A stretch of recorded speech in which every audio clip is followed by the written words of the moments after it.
Thomas Paine, Sam Adams, Benjamin Franklin.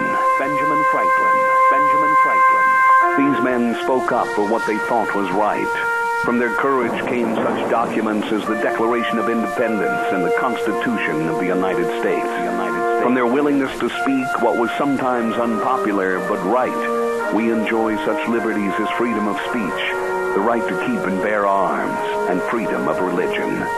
There are those who still wish to oppress our freedoms, and there are still patriots willing to stand up and defend life, liberty, and the pursuit of happiness. Men like Zeb Bell, who honor our founding fathers and what they stood for. It's now time for Zeb at the Ranch, speaking up and defending your freedoms. Brought to you by Magic Valley Les Schwab Tire Centers and all of the other great advertisers on the program. And now, Zeb Bell. As you know, I am and always will be absolutely politically incorrect. So, if you are going to talk about foreign policy with Obama supporters, remember this. Most of them believe that Iran is what they did after they robbed the liquor store. That's too good. Good morning, everybody. Here comes Kate Smith, and God bless America. Oh, on a Thursday, I can hear the phone ringing and the emails. Good morning.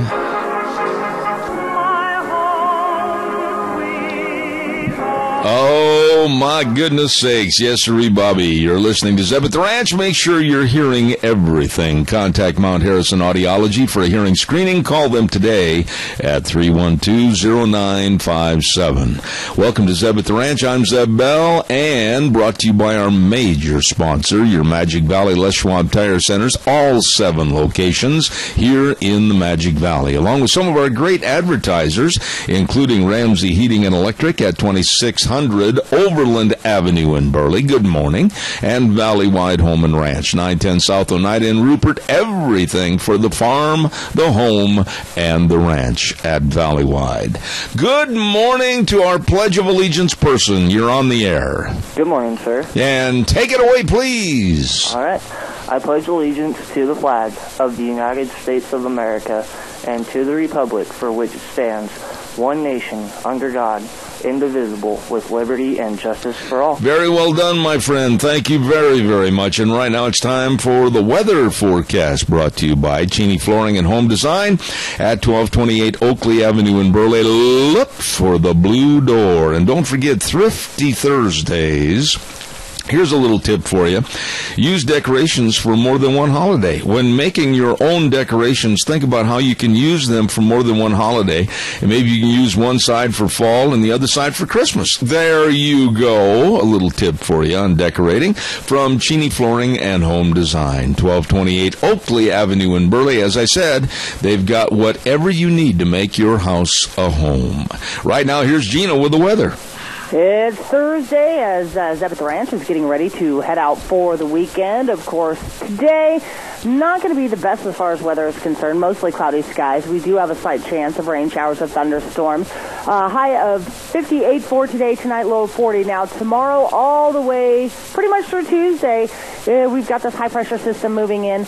Looks like sunny skies for tomorrow, high of 64 with an overnight low of 40. Then Saturday, Sunday, Monday, and possibly Tuesday, sunny skies. Highs are going to be in the mid-70s to near 80. That's your weather forecast for Zeb at the Ranch. Hey, I like that forecast. Thank you very much, Gina. Brought to you by Cheney Flooring and Home Design, 1228 Oakley Avenue in Burley. Really nice folks. Hey, Merv May, come on in. Let's sell some cattle. All right, good set of steer calves there. Here to get $31, 31. That's the Shannon Merv May over at the Burley Livestock Sale Yard, 1100 Occidental Avenue in Burley. And the number to call for consignment information and sale information, 678-9411. Sale time today at 10:30. The sale that works for you. And Merv May still on the mend. God bless him. Hope he's feeling better. Cade Rogge, thank you very much, Cade, for all your help. Lance Udy, they're all there to serve you. And here's just a little bit of the run they're expecting today. Ward's Dairy bringing in approximately 94 head of real good steers, weighing in about 1,100 pounds. Bob Park, hello Bob, 60 head of good calves, 400 to 600 pounds.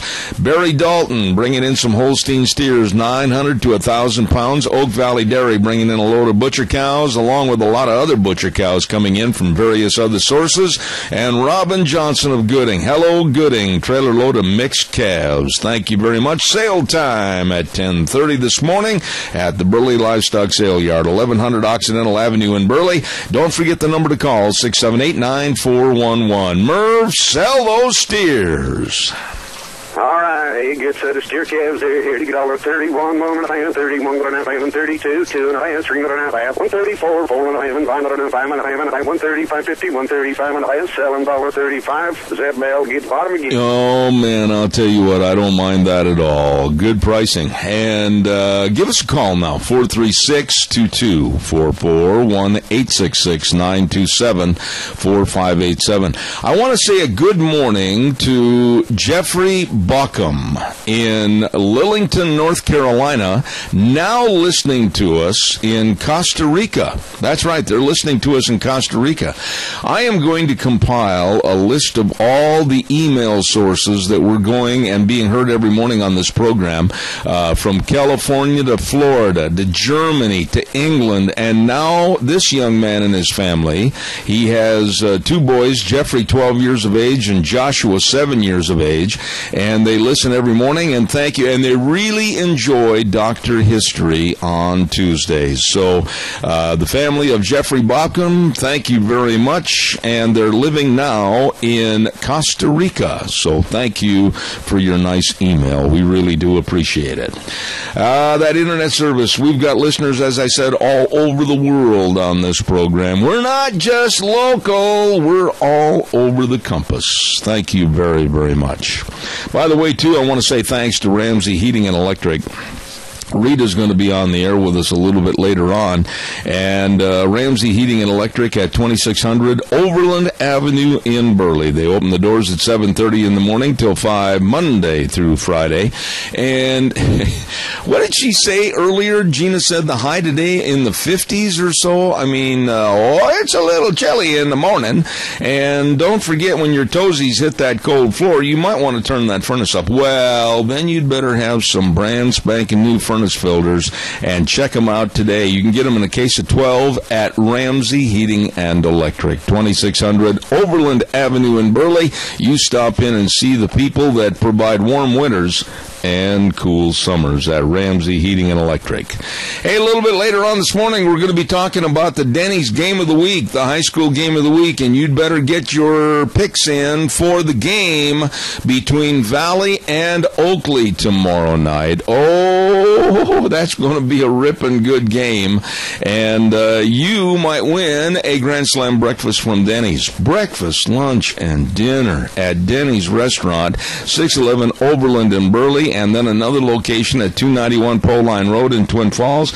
Absolutely phenomenal. You're going to love the people and the food at Denny's Restaurant. Don't you miss it. Next hour, we're going to be telling you all about that Denny's Grand Slam breakfast pick for the high school game of the week, and don't you miss it. All right, give us a call, 436-2244, 1-866-927-4587. One other quick note that I really want to hit this morning, and he's not paying for this at all because I want to give him a little extra on this, and that's the 97th annual Old Settlers Dinner. Gary Shoresman is just one of the finest people I've ever met, and this is going to be Saturday, September 26th at the Rupert Elks Lodge in Rupert. Check in at 11, dinner at noon, and they're going to have turkey dinner with all the fixins, including a cobbler dessert. I love cobbler desserts. Hope it's peach. $15, tax and tip included, and the program is going to be really, really interesting. It's going to be the life and times of Artie Tyler, featuring his son Bob Tyler. I know Bob, and I'll tell you, it's going to get wild and woolly and very interesting. Don't miss this. Call for reservations, Gary Shoresman at 436-3982. That's a freebie I'm going to give him because, man, that is going to be a fun dinner over there. Don't you miss that. All right, calls welcome, 436-2244, 1-866-927-4587. Holy cow. I mean, holy cow. You talk about getting scared and nervous yesterday. Did you happen to hear General Austin on television in front of that Senate hearing? Raise your hands if you did. Oh, yeah, quite a few of you did. I was so shocked as I sat there and watched that. And my wife was making dinner, and she came in, and we both watched this together, and we heard General Austin testify in front of a Senate hearing yesterday, and he was asked about how many American-trained Syrian military advisors are fighting and training to help beat ISIS. And he said 4 or 5. And the senators, like me, thought, well, 4 or 5,000? No. 4 or 500? No. 4 or 5. That's it. That's it. All the millions and millions of dollars that have been spent over there on training. $500 million program from the Defense Department. And we have 4 or 5? I could not believe this. I got a news press release this morning, and it said, in big bold print, only 4 or 5 Syrian individuals trained by the United States military to confront the Islamic State remain in the fight. And the Defense Department's $500 million program to raise an army of Syrian fighters has gone nowhere. And Obama can sit there on television or stand up behind a podium and say that his foreign policy and security policies are working and cost-effective?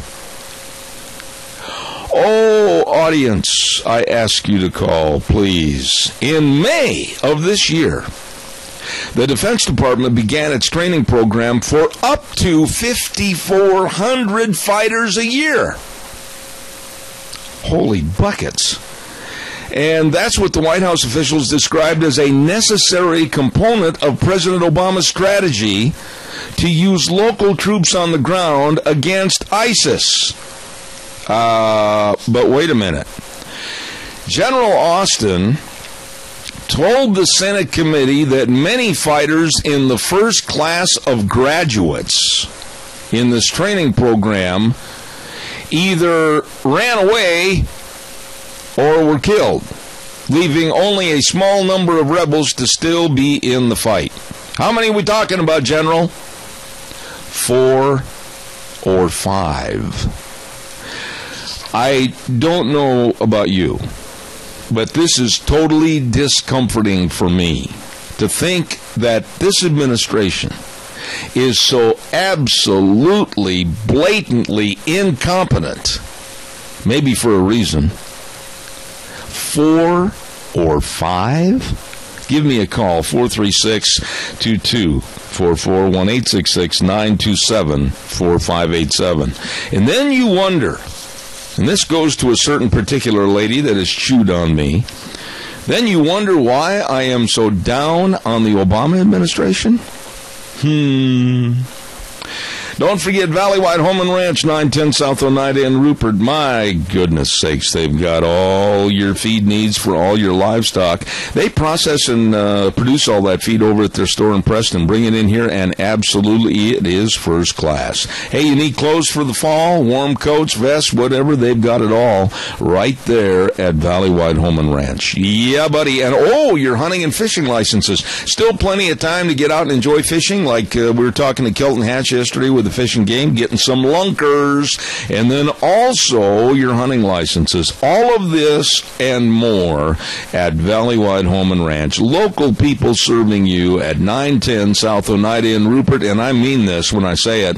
Everything for the farm, the home, and the ranch at Valleywide Home and Ranch. Come on, give me a call. You got to respond to that. Your concerns must be like mine. How in the world could a general, and I feel sorry for the general. I really do, General Austin. I mean, he was sitting there in his uniform and everything, looking with the cameras, looking at the senators, and then 4 or 5 people. Caller, good morning. Thank you for your call. Yes, good morning, Zeb. Iraq is gone. Russia's getting involved over there. You know, this guy, Barack Obama, is nothing but a big blunder. And he's done nothing but drag this country through the mud ever since he's been in there. Before this is over, that whole Middle East is going to be taken over by the Soviet Union, ISIS, and anybody else that is anti-American. I agree. You know, what you just said, taken over by Russia, this is absolutely a boneheaded move. And I'm not sure that it was boneheaded intentionally. I think it may be a plot. I don't like Obama. I can't stand the man. I can't stand his administration. I'm going to be very upfront for those that are tuning in for the first time. I find him to be the worst president that has ever sat in the Oval Office and anti-American. That lays it out. I'm wondering if this is so-called strategy to put us even lower and lower on the totem pole, and you hit it right on the head. We may even see, Tony, our allies like Israel go to Putin, go to Russia and ask for help and protection because they're not getting what they need from this man, Obama. Oh, absolutely. I mean, there's no way we're going to survive the Middle East. We're going to have the entire Middle East taken over by the enemies of America. And then what happens? I will say this, that back in 2007, prior to the election in 2008, as you know, you were here, I took a lot of heat, and the people, the liberal left Democrats, the dimwits, came out and said, oh, you're so partisan, you're racist, you're everything else. And every single thing I said about Obama, Tony, every single thing, and you can check it out and go to the archives and listen, it was coming and is coming true about Obama, and I will not back up. This man is the worst president we've ever had. Unfortunately, the Republican Party is asleep. Well, yeah, and somebody better throw a cold bucket of water in their face soon, because I totally agree with you. When you hear that Benjamin Netanyahu of Israel is pleading for help and assistance, and he may end up going to Putin for that help and assistance and protection, oh, Tony, what have we done? Well, we're under siege in the Middle East. We're going to be under siege right here in our own country. Absolutely. It's coming soon. I agree. Talk about another 9/11. We're in for more of it. I unfortunately agree. Thank you, Tony. God bless you, man. Thanks. Don't forget Minikesha Sales, bringing you Dr. History. I'll tell you what, Zach, listen to me, old buddy. You're being heard in Costa Rica and all over the world right now. I'll tell you what, Minikesha Sales with Zach Attack and the crew, they are really good people. 1321 East Main Street, right across from the airport in Burley. Number to call, 878-2091. Write that down? Okay, good. They got everything over there. Western windows to save on your heating and cooling bills, all your carpet, all your lumber. Hey, oh, don't forget, they got the Tartar Farm and Ranch gates and panels. Cows coming off the hill, boys. They've got them right there at Minikesha Sales, sponsoring Dr. History on Tuesdays. Don't forget that. What do you think about this mess that we're in? And then last night, we go to the debate. Oh, my. I was wild with anticipation to see this debate last evening. And in the first 15 minutes of the debate, I looked over at my wife and I said, this is nothing but amateur hour on CNN. It's nothing but chaos.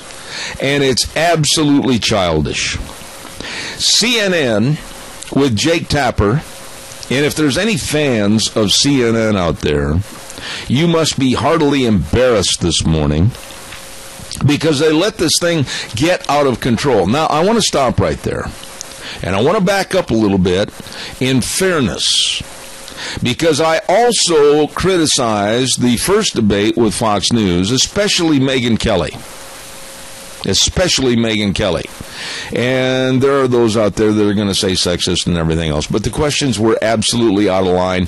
And there were other questions other than hers that I thought were frivolous and really didn't bear any weight as to the person or personality vying for the presidency. But last night was a wreck. The train was going 70 miles an hour and came off the rails. And they were letting so-and-so jump in and answer so-and-so, and so-and-so started a new topic, and then Walker jumps in, and Kasich jumps in, and then Christie's mad. I thought, for Pete's sakes, get a bullwhip and straighten them all out. What did you think about that debate last night?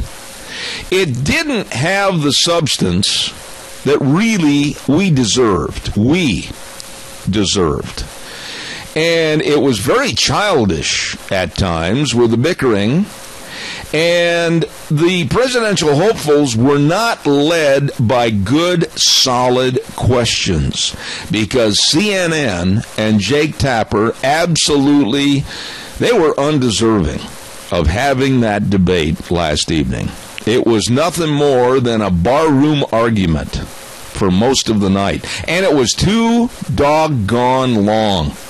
In fairness to all the 11 people that were standing up at those podiums, you stand almost like at attention for 3 hours and see how you are going to fare. I mean, I could not imagine. I used to, when my legs were a little better, I used to be able to stand up for the bulk of a 2.5-hour rodeo. But boy, I'll tell you what, now I think there's no way. I mean, I've got a stool there and I'm going to use it.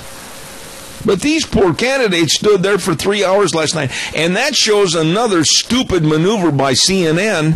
They should have condensed and really made it more informative and more direct and more hard driving with a 2-hour format. But man, no. They were going for the money. They had more advertisers, so they raised it to a 3-hour format, and it was ludicrous. I want to hear from you. Who do you think won? Who do you think made a fool out of themselves? And who didn't do anything? Give me a call, 436-2244, 1-866-927-4587. Don't forget that we are very, very happy with our dear friends, Christine Pickup, Doctor of Audiology over at Mount Harrison Audiology.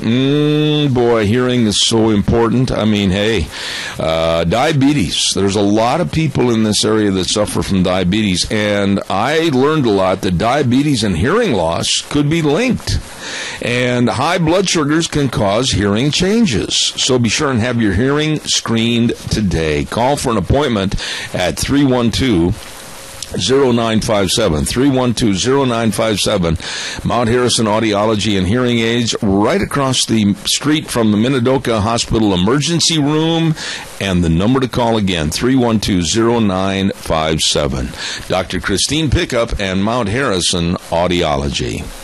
Don't forget, on Monday, you're going to have the opportunity to win a half dozen cinnamon rolls from Sophie's Chatterbox at 530 East Street in Rupert. Oh, right there on the square. Delicious. And Mondays at 8:31, we give away those cinnamon rolls if you can answer a question.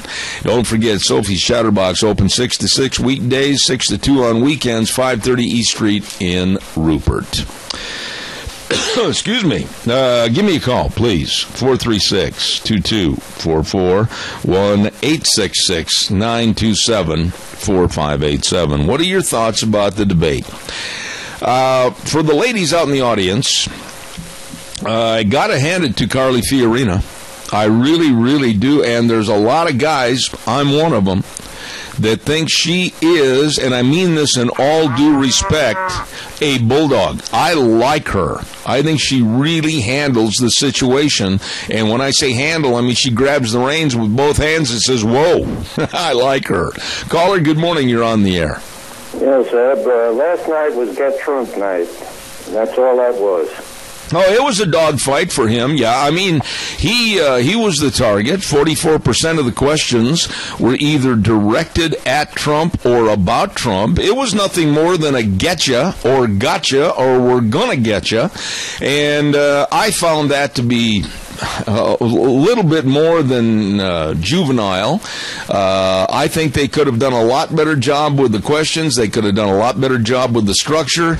I wanted to hear everybody talk about defense. I wanted to hear everybody talk about the economy. I wanted to hear everybody talk about Planned Parenthood. I thought that CNN just blew it. Well, they did the last one, too, so there's nothing new about that.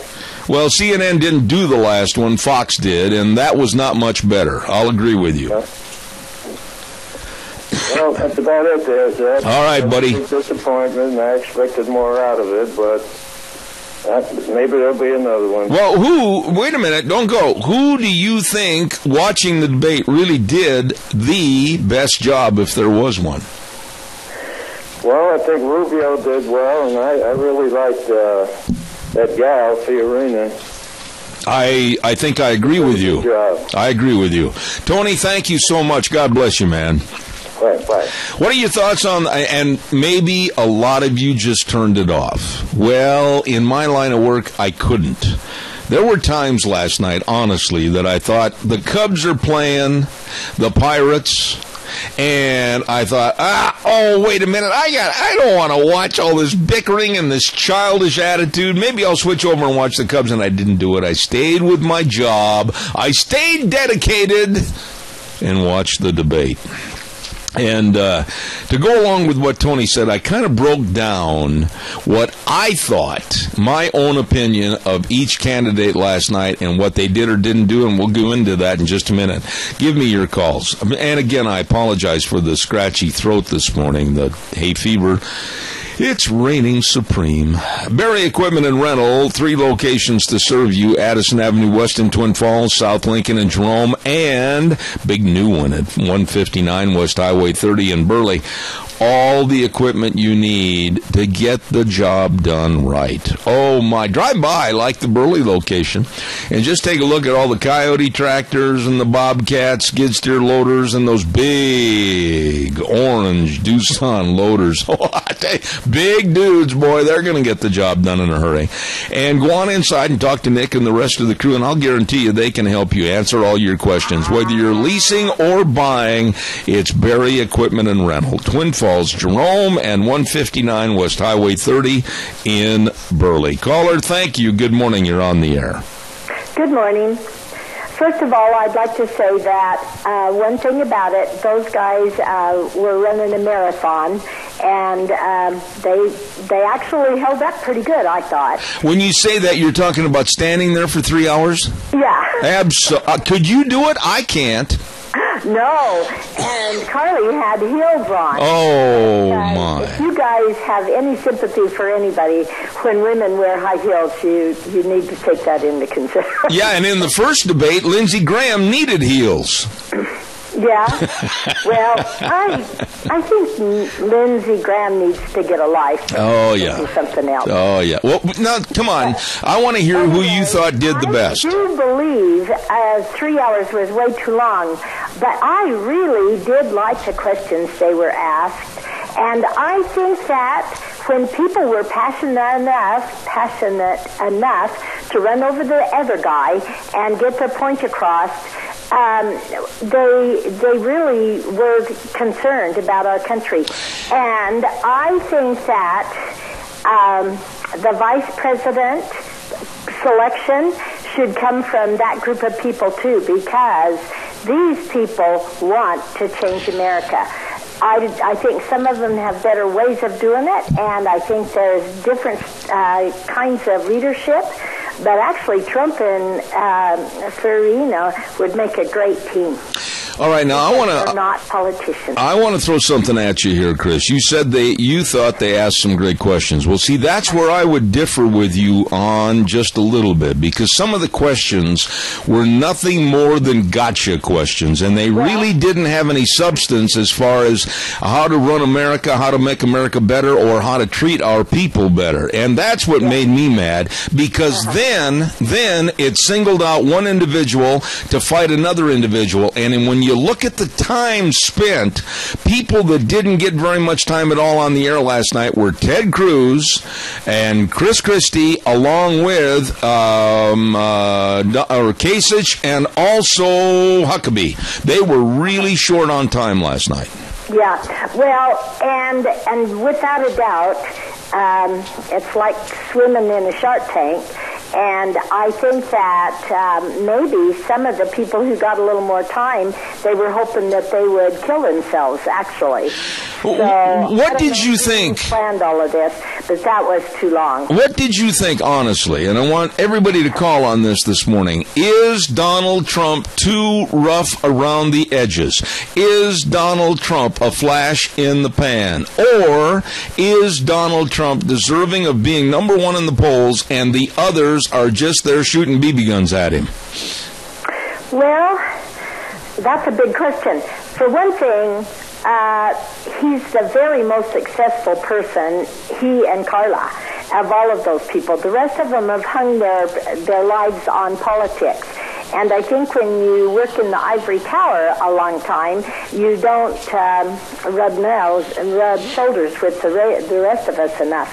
But I think that I like to look at somebody's record, and I thought that Florida, what's his name? Marco Rubio? Okay. Yeah. He's got a lot of years that he can still pursue this. Yeah. So I think right now the United States is in such serious trouble. We have got to make the best decision that we've ever made and get the right people in office. One quick question and one quick answer. When it comes to just Jeb Bush, most of the time last night, I thought he looked like a deer in the headlights. What are your thoughts, real fast? We've had enough Bushes. I don't want another one. He may be a great guy. Let him have a cabinet post. I agree. Thank you so much. God bless you. Thank you. Bye. Caller number 2, you're on the air. Go ahead, please. Well, good morning, Jeff. Yes, sir. Your question about old Donald Trump. The reason why I like him is there's several of them. One, he's never been a politician.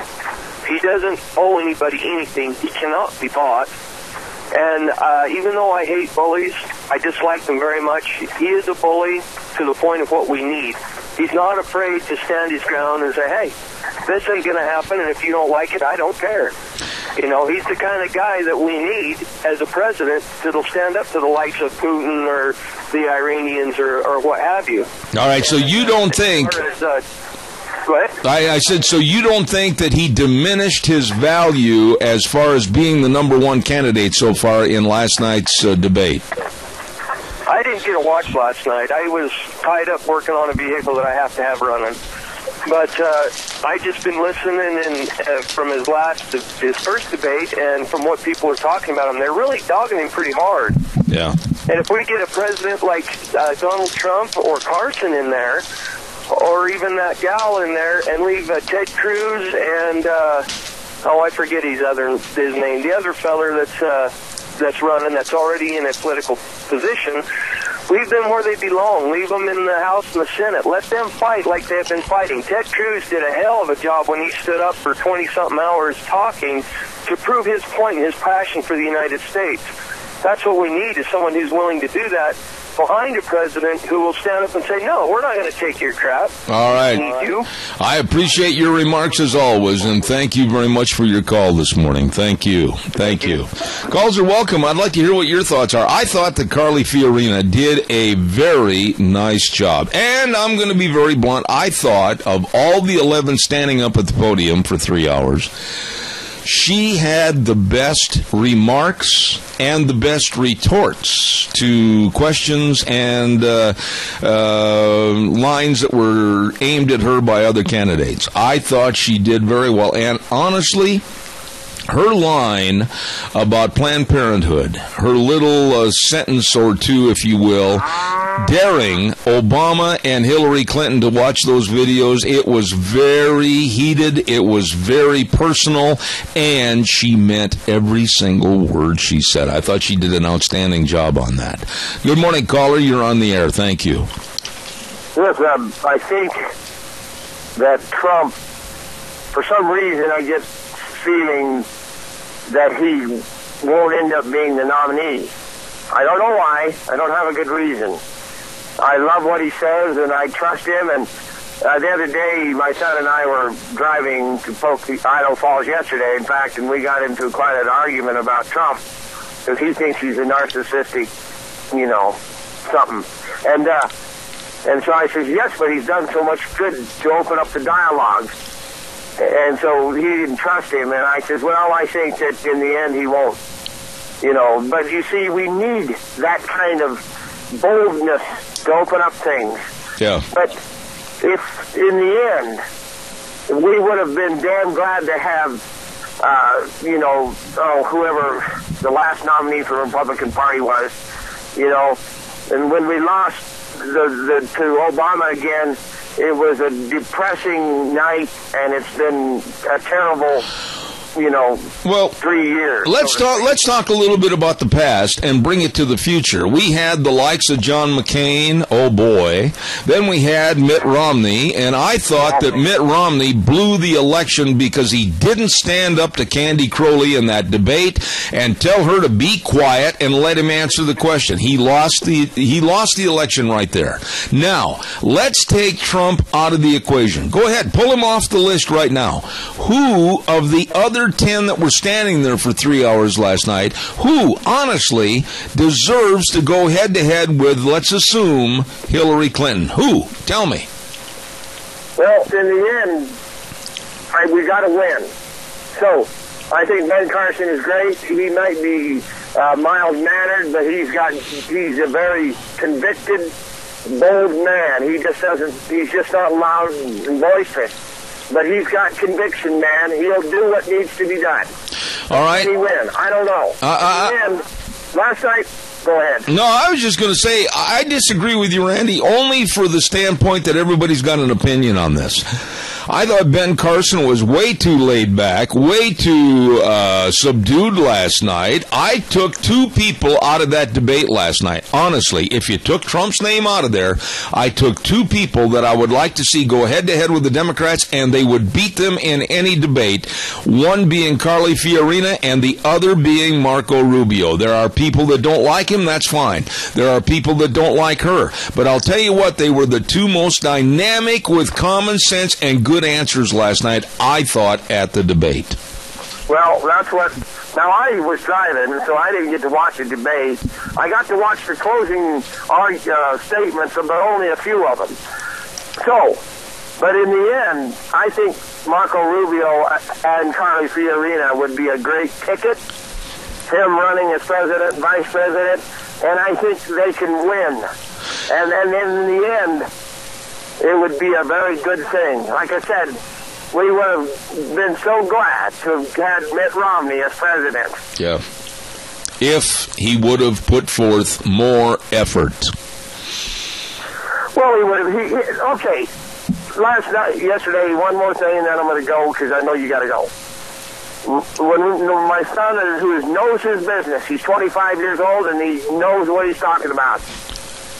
And when we talked about Trump, I said, okay, let's talk. Trump is narcissistic. So is Obama. I said, what's the difference between Trump and Obama? And I said, Trump loves America. Obama, we don't know what the hell he loves. That is a very valid point. I agree with that point, and that's a good one to end on. Randy, thank you so much. See you. I got to get some words in here, and then we'll take some more calls. Don't forget Burley Physical Therapy and Rehabilitation at 1263 Bennett Avenue, Suite 2 in Burley. Oh, what a professional staff, serving you with the best of physical therapy.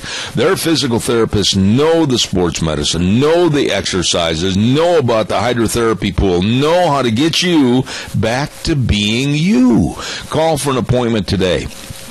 678-1191, and they're located right at 1263 Bennett Avenue, Suite 2 in Burley. Burley Physical Therapy and Rehabilitation. You call them today at 678-1191. We'll take some more calls in just a moment. Right now, it's time for the weather forecast brought to you by Mad River Laser at 502 East Street in Rupert. Oh, my goodness, Nicole and the family and everybody over there hit a home run. They can make all those signs for the football games, only $10. And you know what? They've got the jerseys with a player name and number on them, and you can get those for just $20. Holy cow, you better stop in today. And they got a really neat gift shop over there. At Mad River Laser, right on the square at 502 East Street in Rupert. Here now is Gina with the weather. It's Thursday as Zebeth Ranch is getting ready to head out for the weekend. Of course, today, not going to be the best as far as weather is concerned. Mostly cloudy skies. We do have a slight chance of rain showers with thunderstorms. High of 58 for today, tonight low of 40. Now, tomorrow all the way pretty much through Tuesday, we've got this high-pressure system moving in. Looks like sunny skies for tomorrow, high of 64 with an overnight low of 40. Then Saturday, Sunday, Monday, and possibly Tuesday, sunny skies. Highs are going to be in the mid-70s to near 80. That's your weather forecast for Zebeth Ranch. Thank you, Gina, and brought to you by some really neat folks at Mad River Laser, 502 East Street in Rupert. You stop over and see them today. I'll give you kind of a rundown, just a real short little synopsis on this and see if you agree. Carly Fiorina, I said already, I thought she did very well and possibly the best last night. Ben Carson, too laid back, too subdued. I think it hurt him in the polls. I think people are going to go and yawn. Real quick, caller, I'll be right with you. Ted Cruz, where was he last night? They didn't give him hardly any time, I didn't think. Jeb Bush, better, but still had that deer in the headlights look. Chris Christie had some very good direct answers, and I thought he elevated himself in the polls substantially. Mike Huckabee, I like Mike Huckabee. Always have. I like his attitude. I like his style. And personally, I'd like to see him go much higher. Rand Paul, not very strong, not a very good showing. Donald Trump, good, stable, but at times I thought he was vulnerable last night. Might have hurt himself a few percentage points. Rubio, very good answers on national and world security last night. And Kasich and Walker, I don't think they showed up. Caller, you're on the air. Good morning. And they're backing up. Call back. You got to give me at least 10 seconds there. Please call me back at 436-2244, 1-866-927-4587. I was a big fan of Scott Walker's. I guess I'm a little prejudiced to my old home state of Wisconsin and the job that Scott Walker had done fighting the liberals in a very blue state of Wisconsin. He won, and even with the recall, he won, and I thought he was doing really well. But then he was kind of like a fireworks on the 4th of July. He went boom, way up in the air, and then all of a sudden went pop and fell back to earth. And not very dynamic. He's not rememberable or whatever. And Kasich, no, he's not going to jump up in the polls. You're not going to see any great, outstanding numbers for him. It's going to come down to these people, I believe. Donald Trump, Carly Fiorina, and then I'm going to move Marco Rubio in next, followed by Ben Carson. Those are the ones I think are the top 5 as they start the polls this morning. We'll see. Your calls, please. Give me a jingle at 436-2244, 1-866-927-4587. I heard you clear your throat. What do I know what you want. I forgot, didn't I? Oh, no, I was just going to tell you that this millennial actually watched the presidential debate last night. You did? I did. How old are you, young man? 21. And you spent your evening last night watching that debate. Okay, real quick, get closer to your microphone, turn up your voice a little bit. What were your thoughts? Now, be honest and very succinct. All right. Well, I thought Donald Trump did pretty well. I feel like Jeb Bush kind of gave him a mouthful when, you know, he talked about the gambling in the casino when Bush's brother was in office. Yeah, but hold on a second. That deal about the casino and Trump trying to push gambling through Jeb Bush when he was governor, that was not entirely true, and I did a fact check on that, and Trump did not push that with Jeb Bush. So go ahead. And see, that's the thing. Last night the debate kind of irritated me a little bit. I thought that they weren't doing so well on it. I feel like they could have did better. But I thought, you know, Donald Trump did pretty well. Okay, but now I want to ask you about the network. Okay. This is really important because in order to have a good debate, and you being a young person are you only 21 years old? I am, sir. Why, good heavens, we're going to have to make sure that we take you for crackers and milk. Anyway, being 21 years of age, and it's very important, what did you think about the letting this thing get out of hand? It was chaos. It wasn't structured, or do you think I'm wrong? No, I think you're right. I've watched presidential debates before, and I thought they were a little over the place. There was times where the commentators were having to say, okay, hold on, because, you know, once Donald Trump started up, then Jeb Bush started up, and then Marco Rubio started up, and it was all entwined. It fragmented from there, didn't it? It did. It got really clumsy, and it was all over the place. That's a good word. I like that. It got really clumsy. And honestly, if you're going to be a moderator of a debate, you have got to be like a judge, jury, and executioner. And Jake Tapper from CNN dropped the ball. He did. He dropped it big time. Okay. And I feel like the crowd, too, at times were kind of picked because, you know, Donald Trump was telling the truth and he was being straightforward, and it was kind of like, the crowd applause for, you know, Bush and Rubio. And they were after blood last night, and the blood was Trump's. They were trying to get him last night. Hey, I appreciate you and telling us that you're a young millennial that is concerned about this election. Okay, one quick question. Right. Who are you supporting right now this morning? One name, one answer. Go ahead. Donald. All right. Thank you. I appreciate your comment. Thank you. Other callers are welcome at 436-2244, 1-866-927-4587. I got to get this other story in real quick. The hearing is set to start today for the desertion charges against Bo Bergdahl.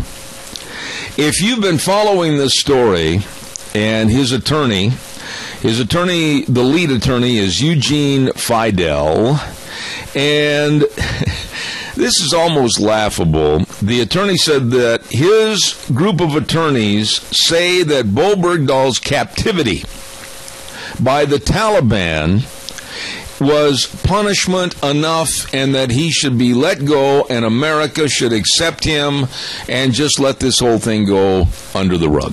What? You know, I am absolutely livid, and I'll bet you that there are veterans listening right now that are just clenching their fists and saying, how dare anybody say, just let him go. Oh, being captive was punishment enough. This man had a dereliction of his duty. This man left his post. This man subjected the rest of his platoon members to danger and death. And how dare this attorney, and if you don't agree with me, give me a call. How dare his attorney say, oh, you know, really, he suffered enough. What are your thoughts about this story and Bo Bergdahl? Give me a call. Don't forget our dear friends at your Magic Valley Les Schwab Tire Centers.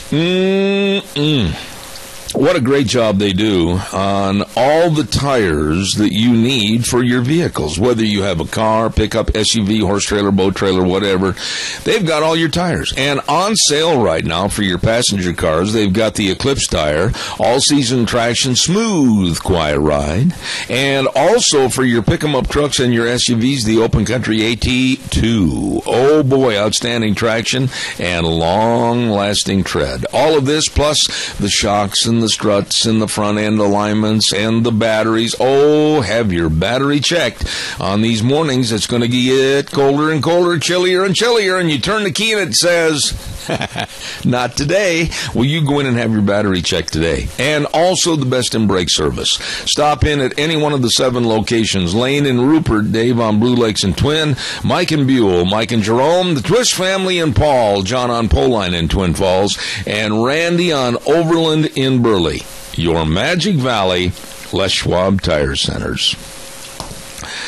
Good first hour. Now, I've got a special treat that I want to pass out in the beginning of the next hour. And we have something very, very special that we're going to say and do, so be sure and tune in for that. Then, of course, we'll have the Chamber of Commerce report, and we've got all kinds of things coming up. Rita Ramsey at 9:30, don't forget that. I bet she's got a lot of comments about that little bitty debate last night that lasted for most of the evening, 3 hours. And don't forget that you are listening to Zeb at the Ranch. Make sure you're hearing everything. Contact Mount Harrison Audiology for a hearing screening. Call the number 312-0957 today. Absolutely. Thank you. And also at 10:30 this morning, a quick note, we're going to be talking to Dan Kish with the Institute of Energy Research and Media Research Center about this absolute waste of money with solar and wind power, and it's getting worse. It's getting worse. So, thank you much. We'll be back in about 6 minutes. Don't you go away.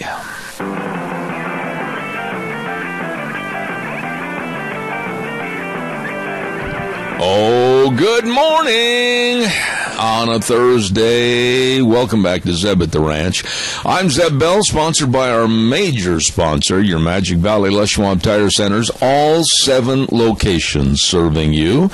And some of our great advertisers, including Ramsey Heating and Electric at 2600 Overland Avenue in Burley, along with Valleywide Home and Ranch, 910 South Oneida in Rupert. Everything for the farm, the home, and the ranch at Valleywide Home and Ranch. I want to do something right now. I'm going to take just a moment. Kay Cameron, I know you're waiting on the line, but I've got to get this in. It's very important. We have a birthday that we need to celebrate. We need to absolutely say congratulations to a wonderful, wonderful lady. She has been a devout listener of this program for a long, long time, and I've had her on my program, as a matter of fact. And I would like to wish Mrs. Esther Montgomery a happy birthday today, celebrating, listen to this now, 101. 101. And I talked to George, her son, earlier this morning, and they've got all kinds of fun things planned. It's going to be a great day for a lovely lady, Esther Montgomery, from our house, Zeb at the Ranch, to you. God's blessing and happy birthday. There you go. Thank you so much. She is a very sweet lady. By the way, I also want to remind you, every day when we start our program, we say thank you to Cheney Flooring and Home Design, 1228 Oakley Avenue in Burley. Look for the blue door. They can do whatever you need to make your house a home. Wonderful people. Kyle and Whitney Cheney, you check it out today. Give them a call, 678-6945. Cheney Flooring and Home Design. Really, really good folks. And also a little bit later on this morning, we're going to be talking to this next gentleman, and that's, of course, Joel Heward over at our friends at Hanson Mortuary. And they're your friends, too, doing so much for the community.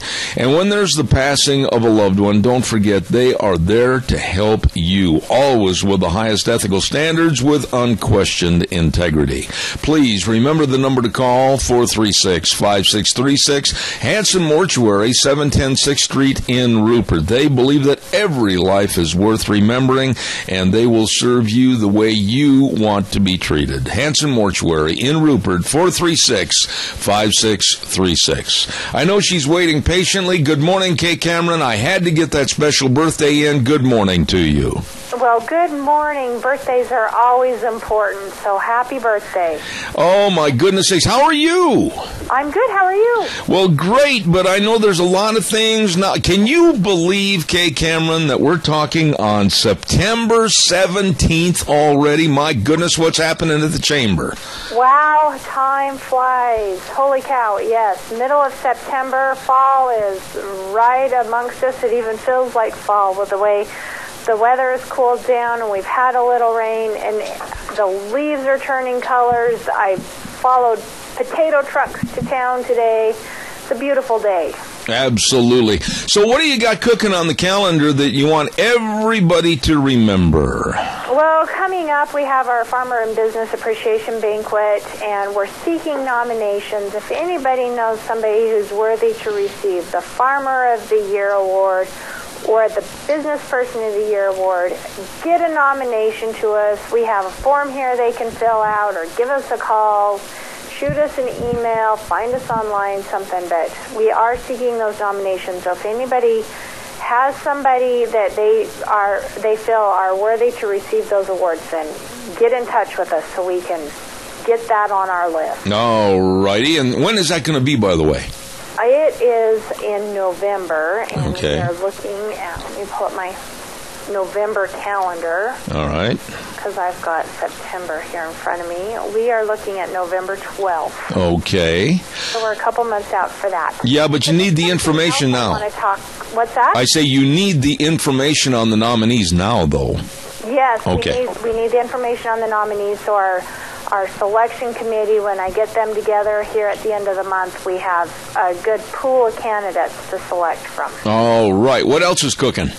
Well, some other things I want to talk about. It's kind of been a busy week for me. Last week I attended the Regional Economic Development Forum with all of Southern Idaho and Twin Falls. Yesterday I was in Jerome for our Regional Idaho Chamber Alliance Legislative Policy Summit.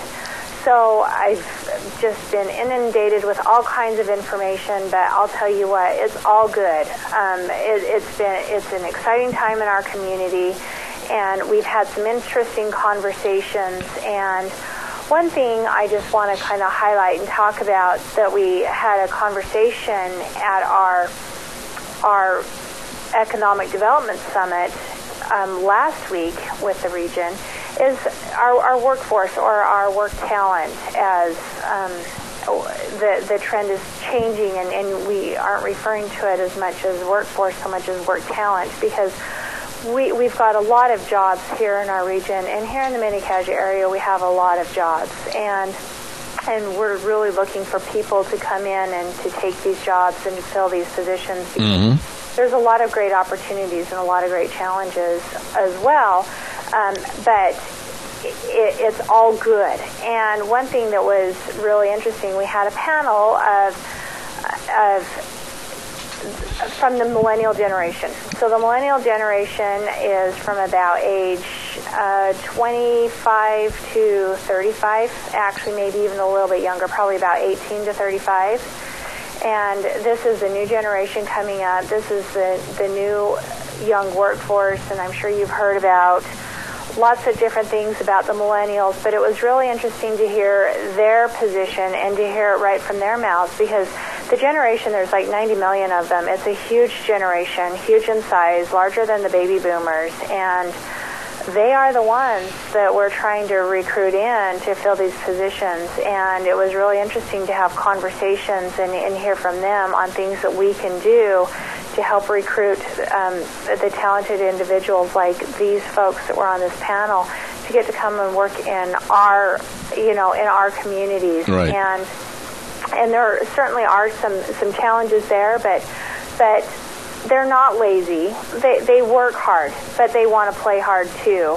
And I think that's something that we in the Southern Idaho region really have an advantage of, is that we have good jobs here where they can go to work, but we have great recreational opportunities for them as well, so they can play hard as well. In fact, that was one thing that they talked about of those that, some of them had actually relocated here from other parts of the country, and the recreation abounds, and they love that. And I think that's a great opportunity that we have here. And so I think it's something that we could certainly have more conversation on in the future, but they're not lazy as maybe you hear on the news, and they're not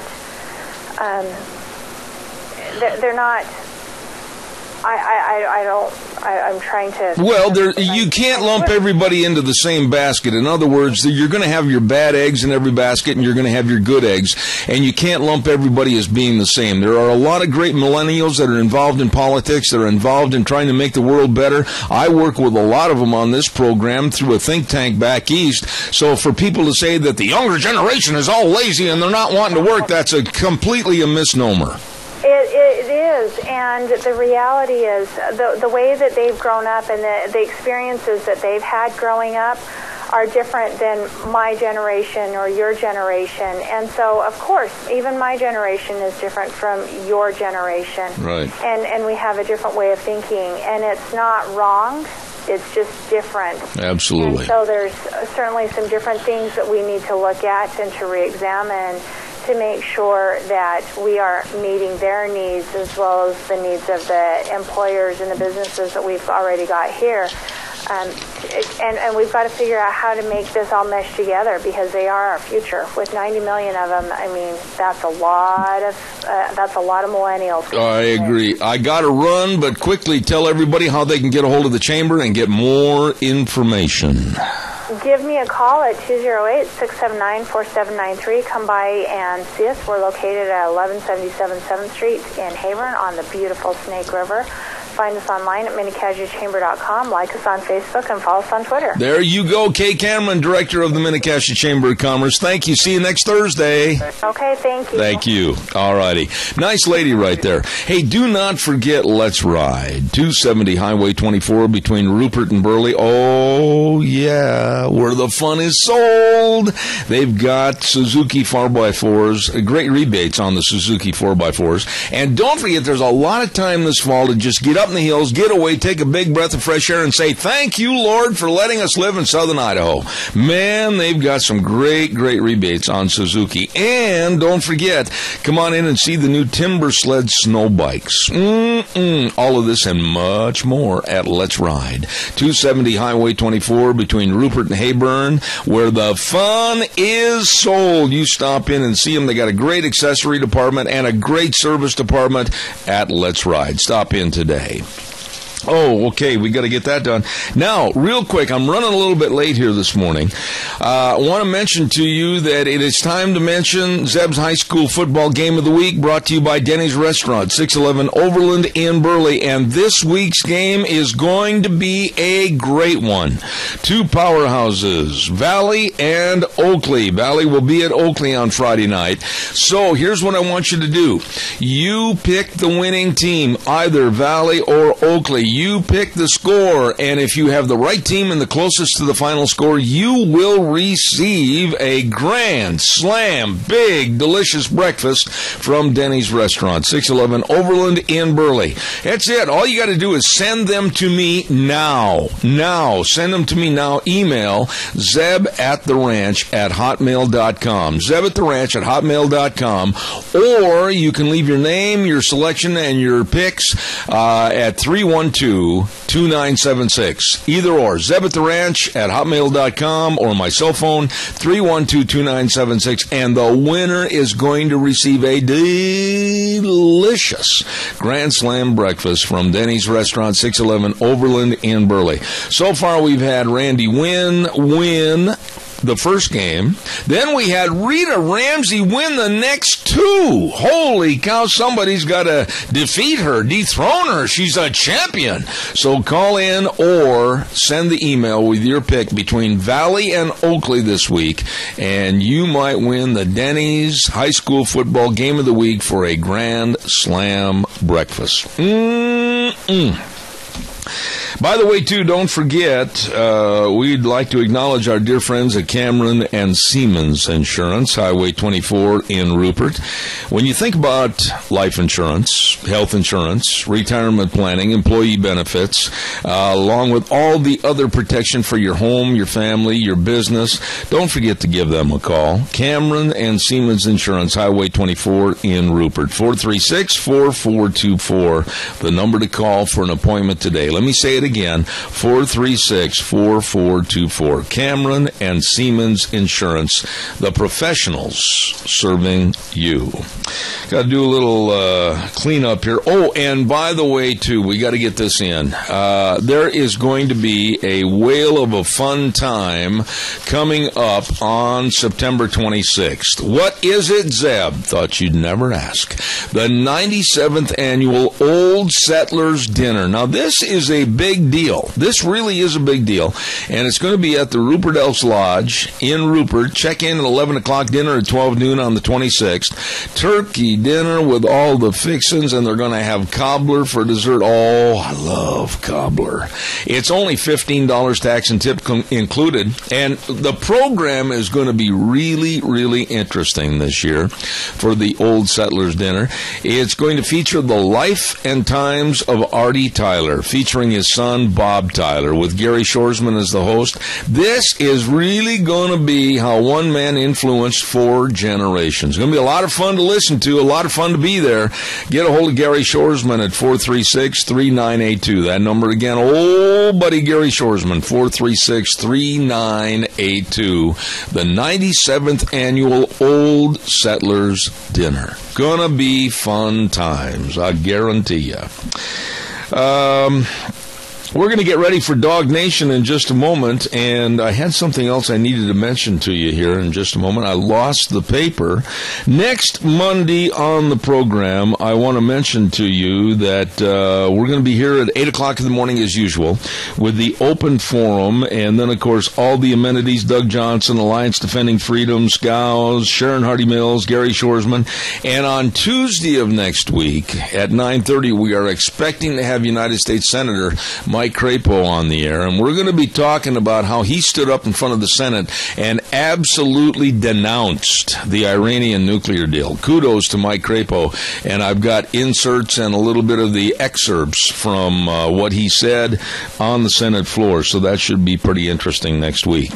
By the way, too, don't forget Lennox with their home comfort systems, and we want to say thank you to Ramsey Heating and Electric, offering rebates on qualified Lennox home comfort systems, whether it's a gas furnace, an air conditioner, a heat pump. You and your family will always enjoy the comfort. Yep, all you have to do is call them. Ramsey's at 678-0459, and they're going to help save you money. At Ramsey's, they provide warm winters and cool summers. Holy buckets, where'd all these dogs come from anyway? What in the world is going on around here? Hey, scoop up that gravy train. Here with us is Minidoka Animal Control Officer. Salute, if you would, please. Ken Mort, good morning. How are you? Good morning, Jeff. How are you? Not good, Ken. Your mic's not on or something's not right. So, whoa, we got to get that fixed. You're not coming through. Try it again. Can you hear me now? No, you are not on the right microphone, or else Damon does not have the right switch thrown. So let's keep trying to get that working. Not working yet. Keep going. Or move to another microphone. Are you there? How about this one? No, it's not working. We're still not getting it going. So whatever has to be done, do it quickly. No, you're not working. I will tell you when you're on the air. You're not coming through. Well, we're going to wait. We should have that figured out momentarily. And I want to remind you, at 10:30 this morning, we're going to have Dan Kish. On this one? Barely. Go ahead, Ken. Well, today, Annette, I've got Gina Allred here with me, our amazing rescue lady. Annette that does all the rescuing stuff for our furry friends and stuff, Annette, that we bring into the Minidoka Joint Powers Animal Control Facility. And you talked to me last week about wanting to get her in here to kind of talk a little bit about her networking, Annette. So I'm going to throw her on the line on the air for a few seconds so that she can kind of answer some questions for you. All right, Wheels, turn that microphone up just a little bit more, please. Gina, good morning to you, and congratulations for all the great work you do in trying to find dogs a home. Thank you. Well, what about your involvement? Tell us a little bit about it. More than a thank you, if you would, please. Okay.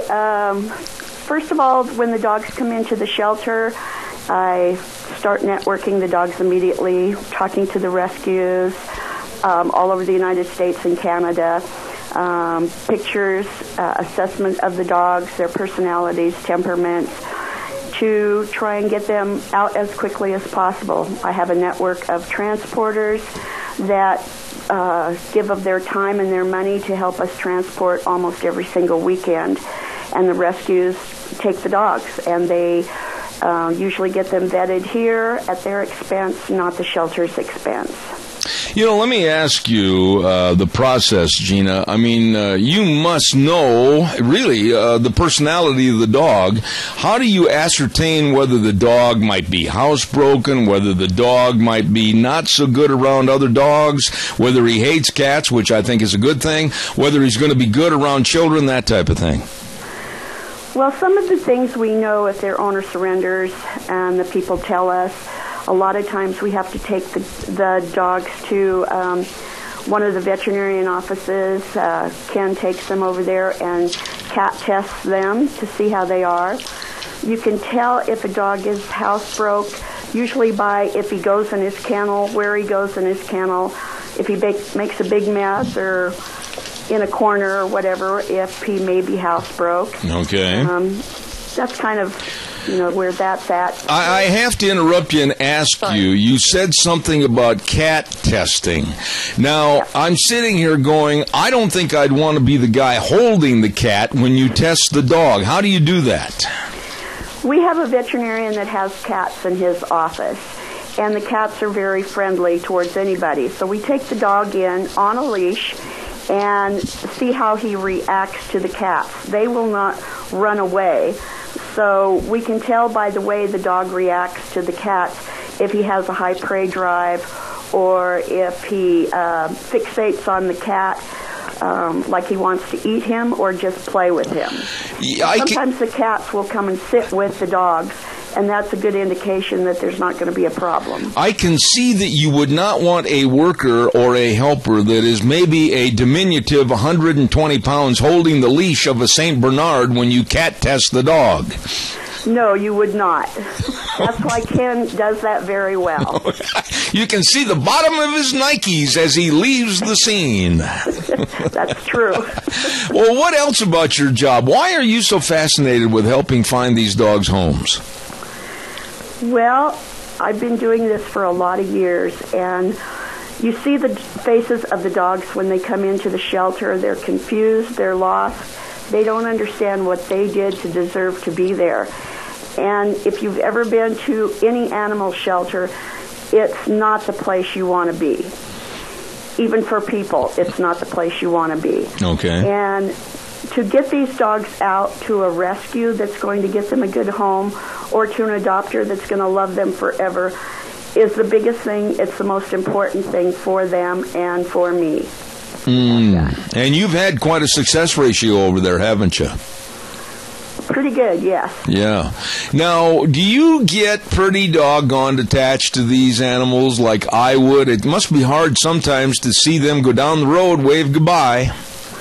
It's always hard to see them go, but you know they're going to a better life, and that's what's important.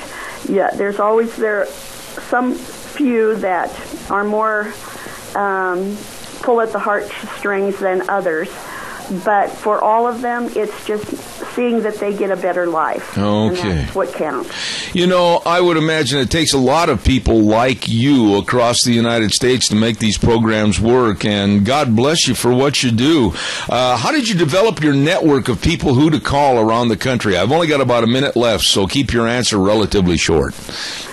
I started doing this 35 years ago and just talking to rescues, gaining their confidence, their support, There's probably 700 all over the United States that I work with. Oh, my. So you might know of somebody, and I'm not trying to exaggerate, but you might know of somebody in Madison, Wisconsin, or Tallahassee, Florida, or something like that might want that particular dog.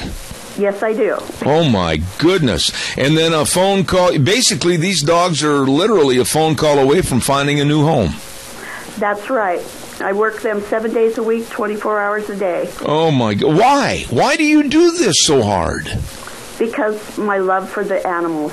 Oh, I respect that. For them to have a better life. I respect that. And I really want to say how much I appreciate Ken bringing you into the studio this morning. And thank you for your time. And I wish you nothing but God's blessings for what you do. Thank you so much. Thank you. All right. We are out of time right here this morning. We got our microphones working, and we're all set to go. And where did all these dogs come from anyway? Holy cow. Thank you very much to Officer Ken Mort with Minidoka Animal Control. And he had with him the lovely Gina Allred this morning, and we really appreciate that. Thank you very, very much. Hey, by the way, on Mondays, we have the Scows Answer Man, and that's Jeff Poole. And on behalf of Scows CarQuest Auto and Truck Parts, 3 locations serving you. Scows CarQuest in Rupert at 323 East 8th Street and Highway 25 in Rupert. Oh, yeah. Then the CarQuest of Burley at 518 Oberlin in Burley. And, of course, the big truck center at Scows Sterling Truck Center at exit 211 I-84 in Hayburn. Oh, they can serve you. Don't forget, every detail matters with parts sales and service to you from our friends at Scows CarQuest Auto and Truck Parts. 3 locations serving you. Right now, let's go to the phone line, and I believe we have the lovely Rita Ramsey. Good morning, Rita. How are you? I'm good. How are you? Not too bad. You know where I'm headed. I'll bet you $100 that you know what I'm going to start off with this morning. Did you and Glenn sit down with a great big bowl of popcorn and watch 3 hours of absolute chaos? Well, actually, he didn't. He had some other meetings he had to be to, but I had it DVR'd so I could go through, and actually I listened to it at work until I left here about 8:45 last night. And then when I went home, I could kind of go back through and find it. So, yeah, I kind of picked it apart. Well, okay, now you probably heard what I said earlier this morning. I thought CNN, and I'm being very critical here, but I did not like the way Fox conducted their debate, the first one. I thought this one was utter chaos, and CNN made buffoons out of themselves because it ended up, in many cases, just being childish bickering. What were your thoughts? Oh, I think that's what they actually had in mind. They just wanted to make sure that they destroyed Donald Trump, whatever it would take. And I think that they were on board with the Republican National Committee, and so they appointed, I had heard, and I don't know how true it is, that Carly Fiorina was kind of chosen to take him on and make him look like a real dunce, and that was what they had planned to do. The deal is that she actually, as far as I'm concerned, was the big winner in the debate. She was good. Okay, now let's talk about this a little bit. What did the candidates not do that made you change perhaps your opinion of some of them? I lumped them together now and have formulated a top 5, and I want to see if you agree with me or not. I think the top 5 after last night are Marco Rubio, Ted Cruz, possibly, Ben Carson, Carly Fiorina, and Donald Trump. I pretty well agree on that.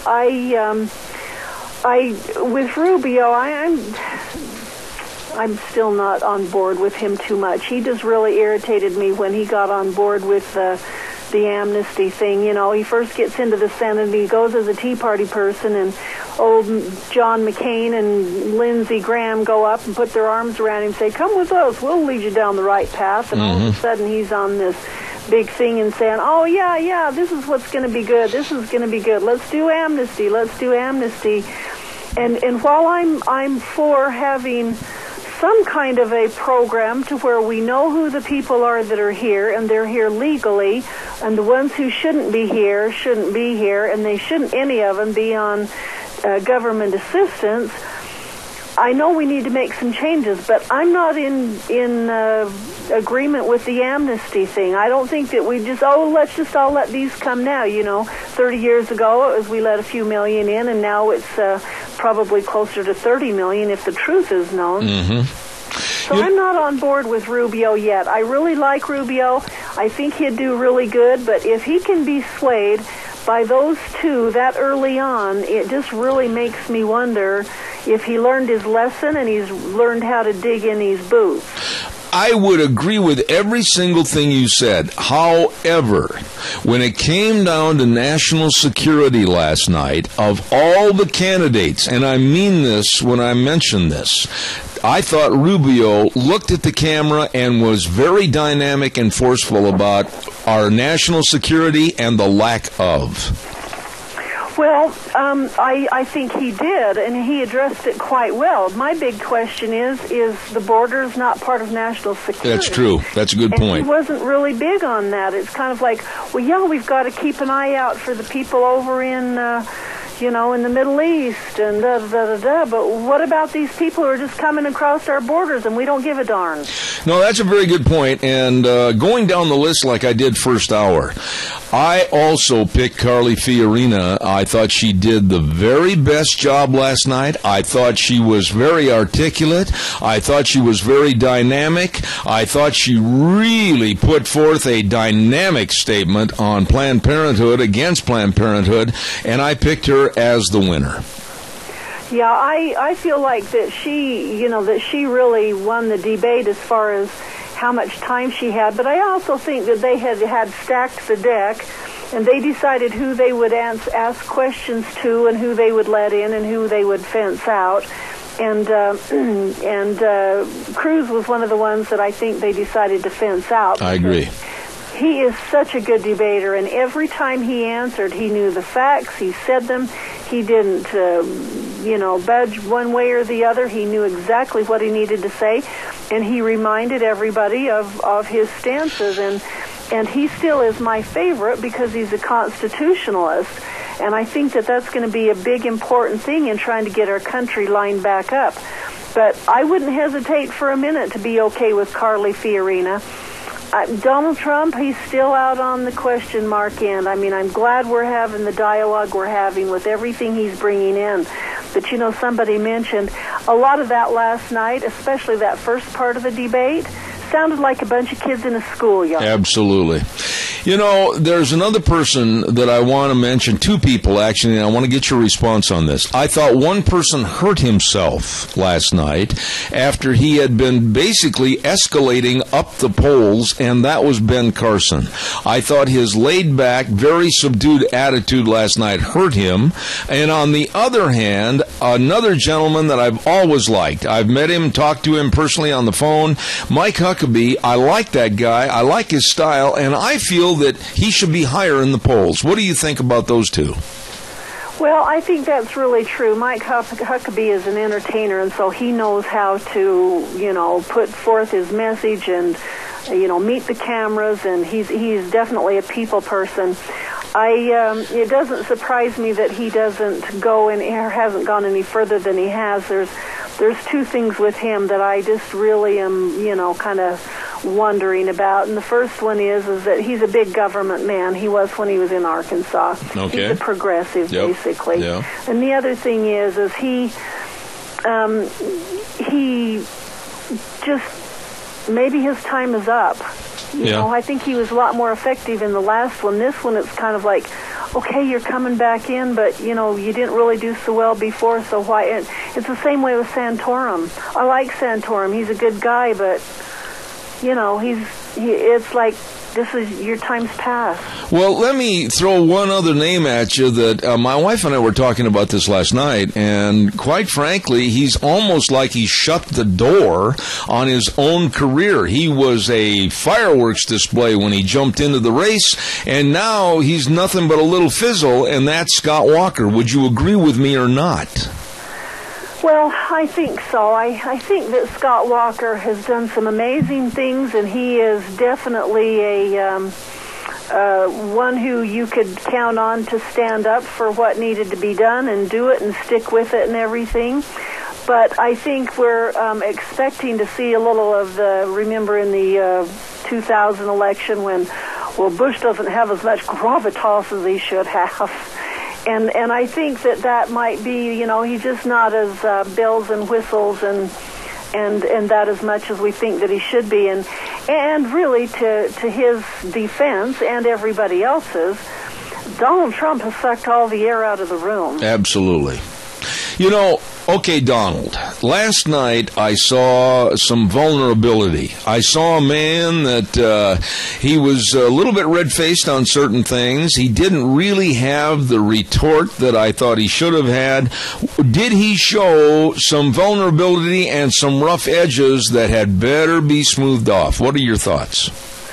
I think that might be true, but I think more than anything, his handlers probably said, you know what?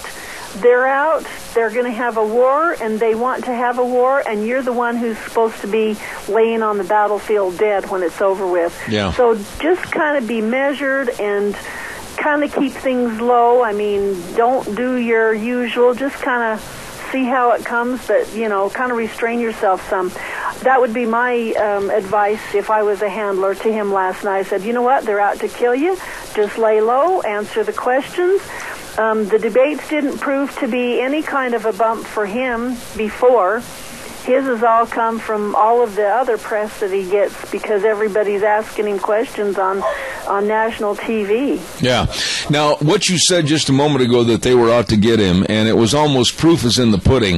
Over 44% of the questions were either directed at Trump or about Trump, and it just seemed like he was in the middle guy in a circular firing squad.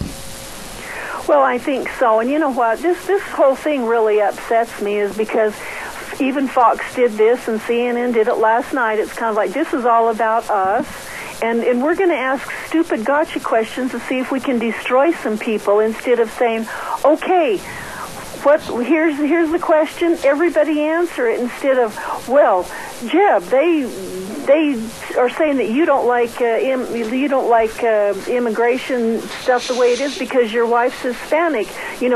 Donald Trump says, well, you're being measured about that because of this. They were just trying to start fights. Yeah. That isn't what we turned in to look at. We turned in to look at how they would answer questions, see how prepared they were, see if they could answer things that we all have questions about, and that didn't really happen that much. Well, when you look at the 11 people standing at a podium for a god-awful 3-hour period, I don't know how they did it. Physically, that had to be very demanding, and I'll bet a lot of them had Charlie horses. I thought CNN, there wasn't much substance. There was a lot of childish bickering, and there were people like Chris Christie that were basically going after Jake Tapper from CNN and saying, wait a minute, quit this, stop this, start asking questions that are going to have some substance. I thought the whole thing turned into a fiasco at first. Yeah, it just didn't seem professional. It didn't seem like a debate. It just seemed to me like it was one of those games where you've got people shooting at the ducks that are kind of moving around, trying to see if we can see how many we can make drop. And I think that was their intent. I don't think they wanted the American people to see somebody. If they did, they would have had pretty much equal time. Everybody would have had a chance to answer their questions. And I mean, if you watched the first one, it seemed to me it was kind of like just a little bit of a circus, but really in all reality, it showed who those people were. Yeah. And it showed Lindsey Graham that he didn't have a leg to stand on when his voting question came up for the Senate. It's kind of like, well, no, this is what we did, and we can't do it because, well, it's like, yeah, that's why everybody's mad, is because you won't go in and do something. You've got the majority, and you won't do anything because you say, well, we can't do it. And it's like baloney. Well, and I don't like the idea of having 11 people standing up there at a podium. First of all, your camera angles and your camera lens can't pick up the reactions of all the candidates at once. If there's a comment made, I'd like to see their facial reactions. Number two, I think that it should absolutely be restricted to not more than 6 people. I'd like to hear your thoughts on that. Well, that's what they should have done. I think that if they would have done half and half, it would have been a lot better. And let's face it, John Kasich, I mean, he's nobody, and yet he was in there. Yeah. And there was a few others that really, they didn't have the numbers. They shouldn't have been up on that stage either. Well, I'm not picking at Rand Paul. A lot of people like him, but when you look at the 1%ers, I mean, I would like to see it structured so that if you don't have 6% of the voting populace saying they like you, you're not going to stand up at the podium. Yeah. I just felt like it was too... it was too set. They just decided what their objectives were going to be. They didn't. They didn't issue questions. It was like, let's just get these guys fighting with each other and see who comes out the bloodiest. Yeah. You know? But, the debate last night, I don't think it really solved anything. But on the other side of the coin, do you think it actually helped Hillary and or the Democrats in general? No, I really don't, because I think a lot of the things that people actually talked about and addressed when they addressed issues showed that she's a loser. Plain and simple. Speaking of which, knowing you as well as I do, and you are like me, you love to follow the news, certainly you had to be taken aback when you heard General Austin testify in front of a Senate hearing yesterday, and he was asked how many American-trained Syrian military are trying to fight and defeat ISIS, and he said 4 or 5. This whole thing with the military and President Obama is just a joke. They've tied all their hands. They've changed the stories, just like those generals, and I don't know who actually let the cat out of the bag, but they let them know that the information that they were delivering to Clapper, they were giving him information, and he was basically sugarcoating it or picking and choosing, and they're not letting the information out there, saying this is what needs to be done, and this is what we're doing, and this is why it needs to be done. It's kind of like, no, we're smarter than all of you generals and colonels, and we know what's going on here, and we're just not going to do anything. And I think that this is just evidence showing that.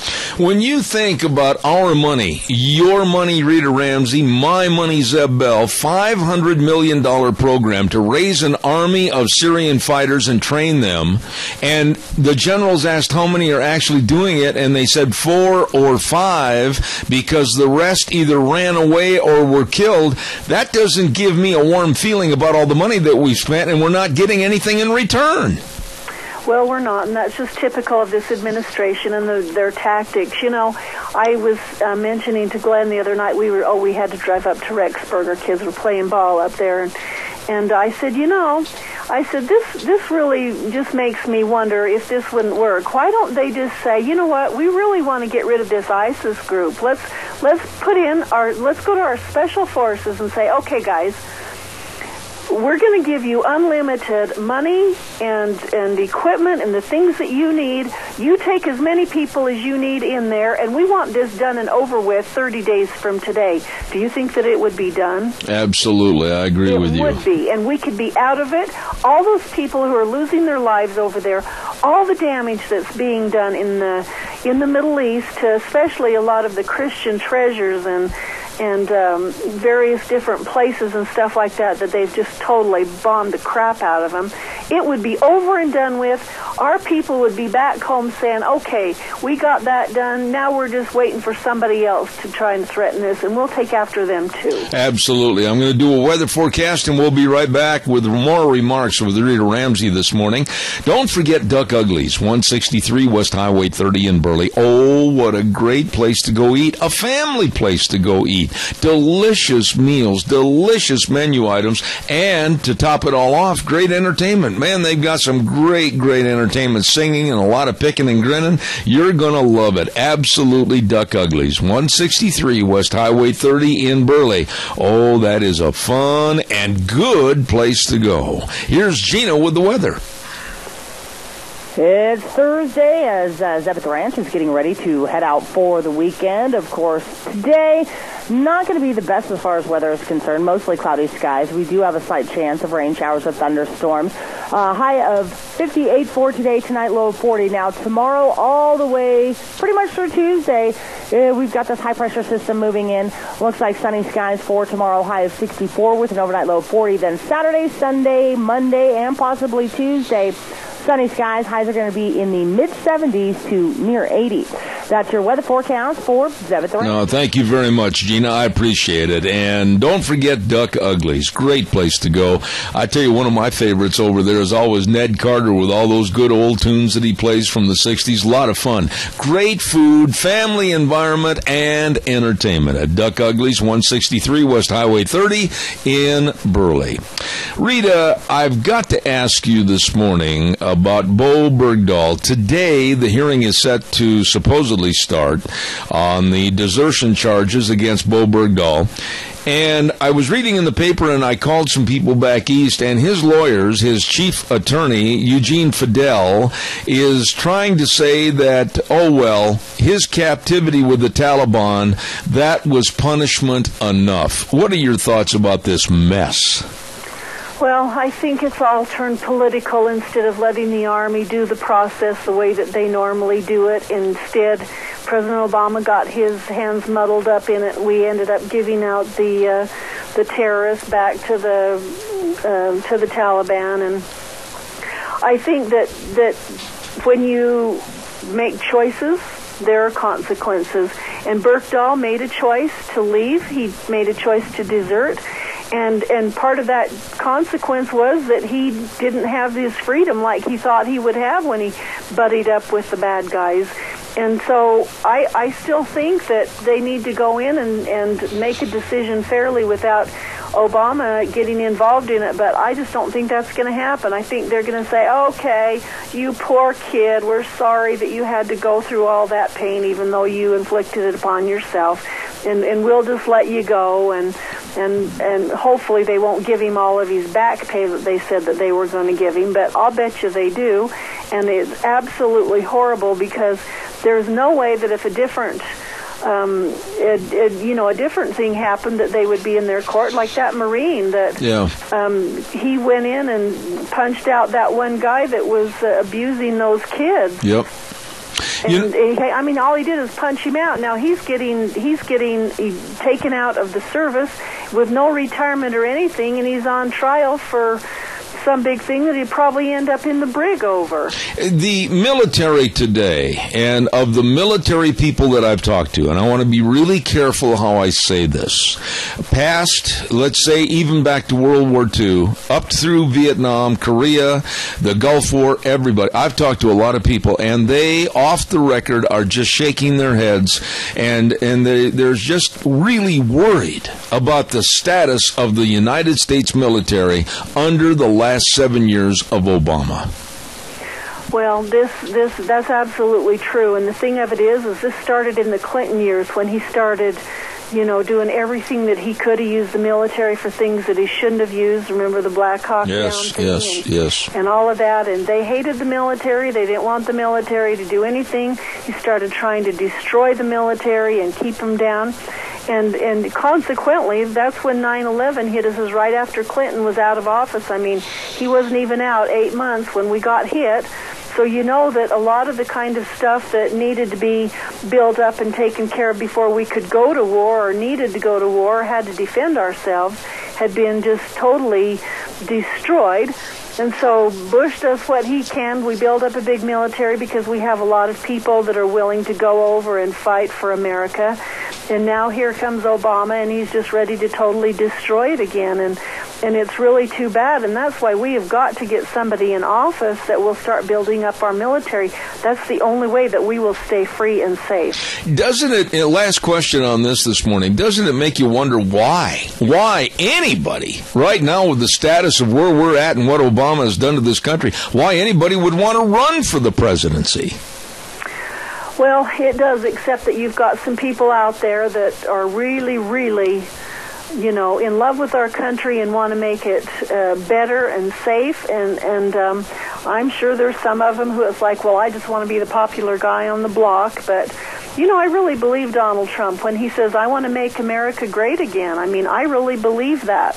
I still think that he's not as constitutional as somebody that we need, but I would take him in a heartbeat over what we've got. Real quick, Rita, what's going on with the Tea Party? Real fast, I got 1 minute left.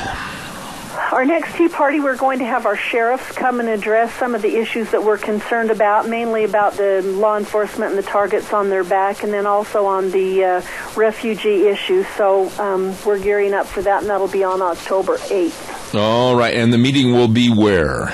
At the City Council chambers at City Hall in Burley. Okay. Rita, you always do such a wonderful job, and I'm very appreciative of the time that you put in coming in on this program. God bless. Have a wonderful week, and we'll see you next Thursday. Okay, thanks, Zeb. All right, thank you very much. Very nice lady right there, Rita Ramsey. And, of course, she's on our program every single week on Thursdays at 9:30. Don't forget to get your football picks in. I want to remind you, hurry, call, or send them to zeb@theranch@hotmail.com. And you can also send them to my cell phone at 312-2976. The game between Valley and Oakley is the game of the week, brought to you by Denny's Restaurant, 611 Overland in Burley, and you might win a free Grand Slam breakfast. Oh my. Hey, by the way, talking about great places to go eat for lunch right now, it is time for, if you're hungry and starving to death, I know where you should go. Yep. How about Taco Bandito? 2301 Overland in Burley. Now, I'm going to start drooling here because this is absolutely phenomenal. You've got to have one of these steak and chicken burritos. Delicious. Let me tell you, and the breakfast burritos, scrambled eggs, bacon, sausage, and cheese, and onion, and tomatoes, and special sauce on a tortilla shell. Oh, knock your boots off. Fantastic. And they got a new lime ranch dressing. Oh, buddy, it is delicious. Taco Bandito, 2301 Overland in Burley. I told you I'd start drooling. Steve-O's at 290 South 600 West in Heyburn. Oh, food made the way you like it. Oh, my goodness sakes.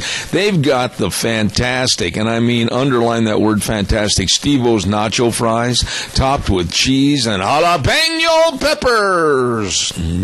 That is good. Pork chops with salad and choice of potatoes and their famous steak sandwiches. Oh, my friendly people serving you at Steve-O's, 290 South, 600 West of Heyburn. You stop in and see them today.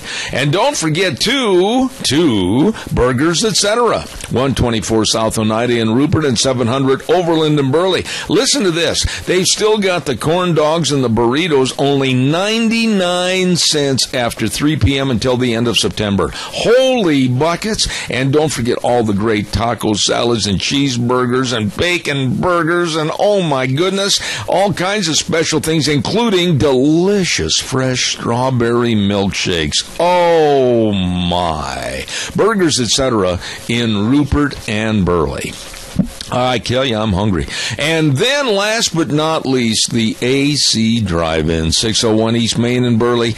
And you know what? I'm telling you, you got to try that chicken fried steak sandwich. Knock your boots off. It is good, really good, along with their fries and the special sauce and the Farmer Brown burgers and the ranch burgers and the orange and lemonade freezes.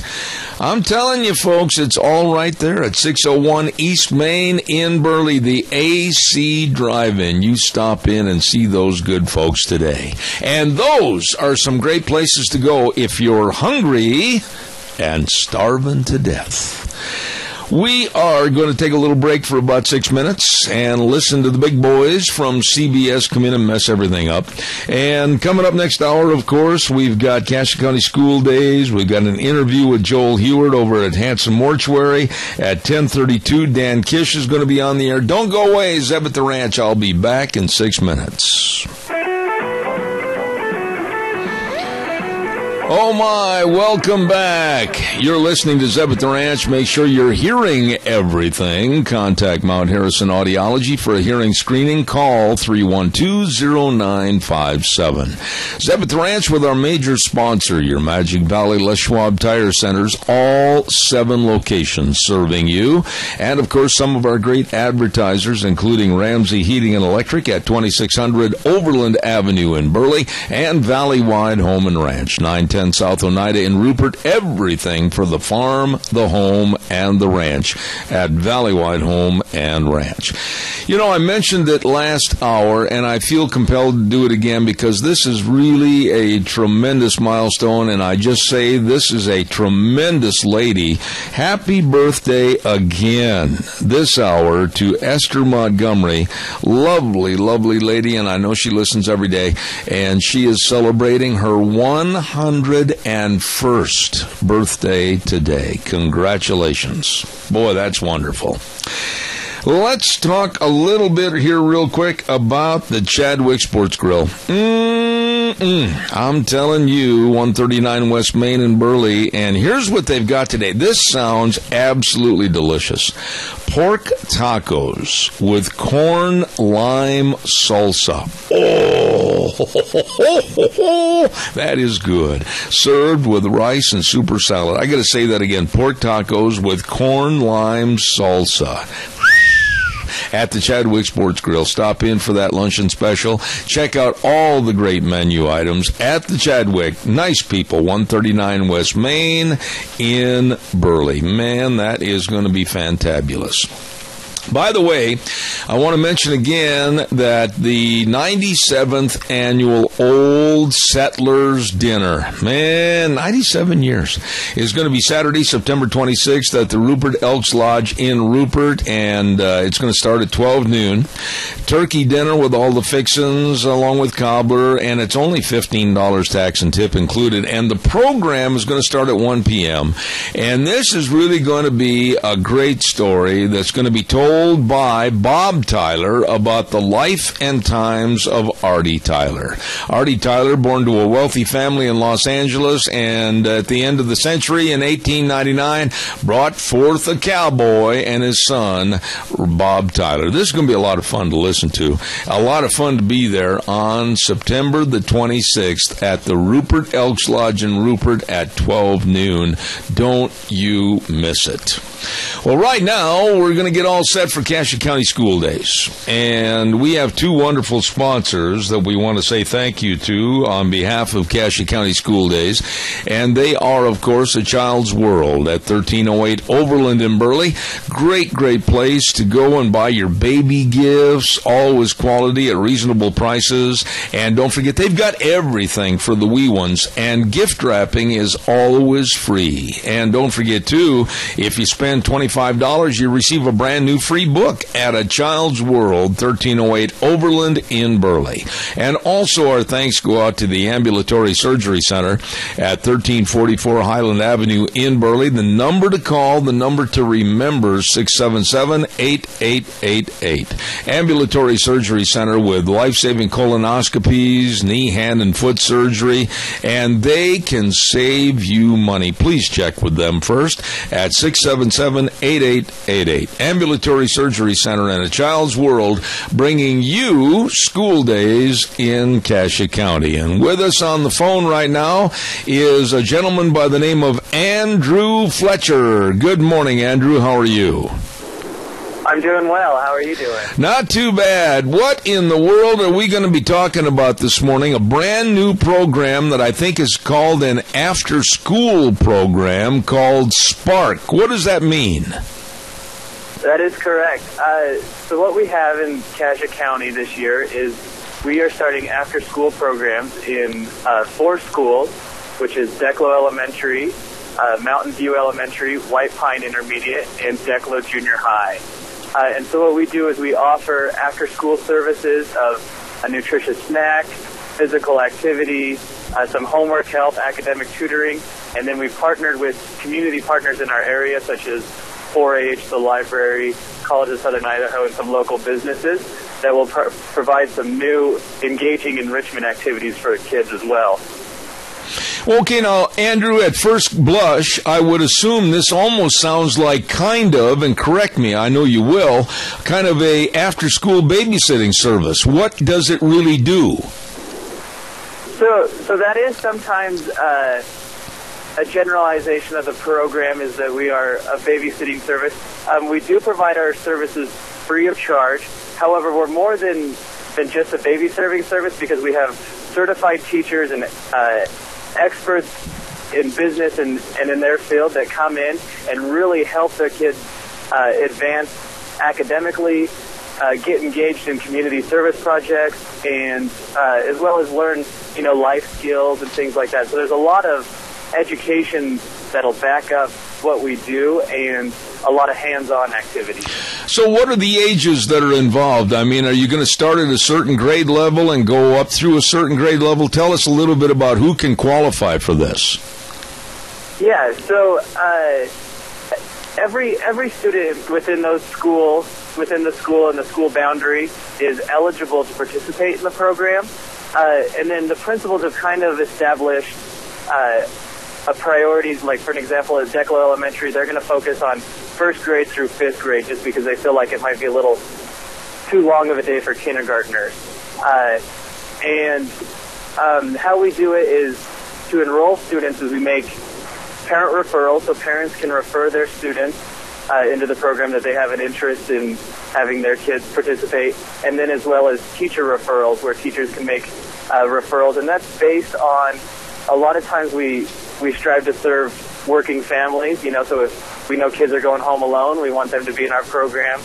Kids who need some more academic help or could benefit from some more social interactions that are outside of the classroom. And then, of course, that enrichment component where parents or teachers feel that their kids could really benefit from more enrichment activities. That's another reason to get them in the program.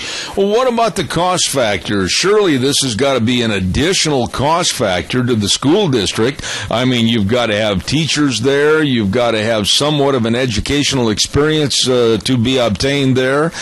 You've got traffic as far as getting them home. Or how do you afford all that?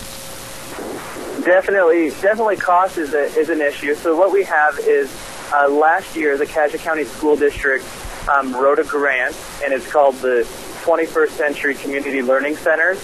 And what it is a federal program that funds after-school programs. So it's a competitive grant within our state, and they were awarded a 5-year grant to facilitate, all that budget cost of staffing, transportation, supplies, equipment, and all that stuff. And then the school district comes in with some in-kind funding that's not monetary goods, it's not cash, but it's we can use the gym after school, so that cost there. And we'll let them, they also come in with some of their personnel that some of the principals and district staff are willing to volunteer a small portion of their time.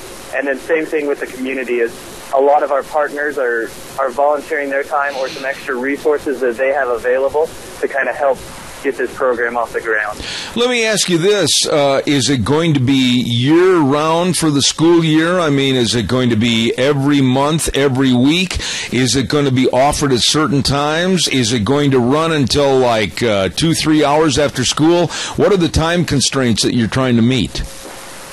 Yeah, so the time frames that we meet, so we operate, we'll be starting October 6th, will be the first day of program, and we'll go from early October until the first week of May each year. So then that way we kind of have time to get the program up and starting when the school year starts, and then time to close before, all the teachers and stuff get busy with closing the regular school day.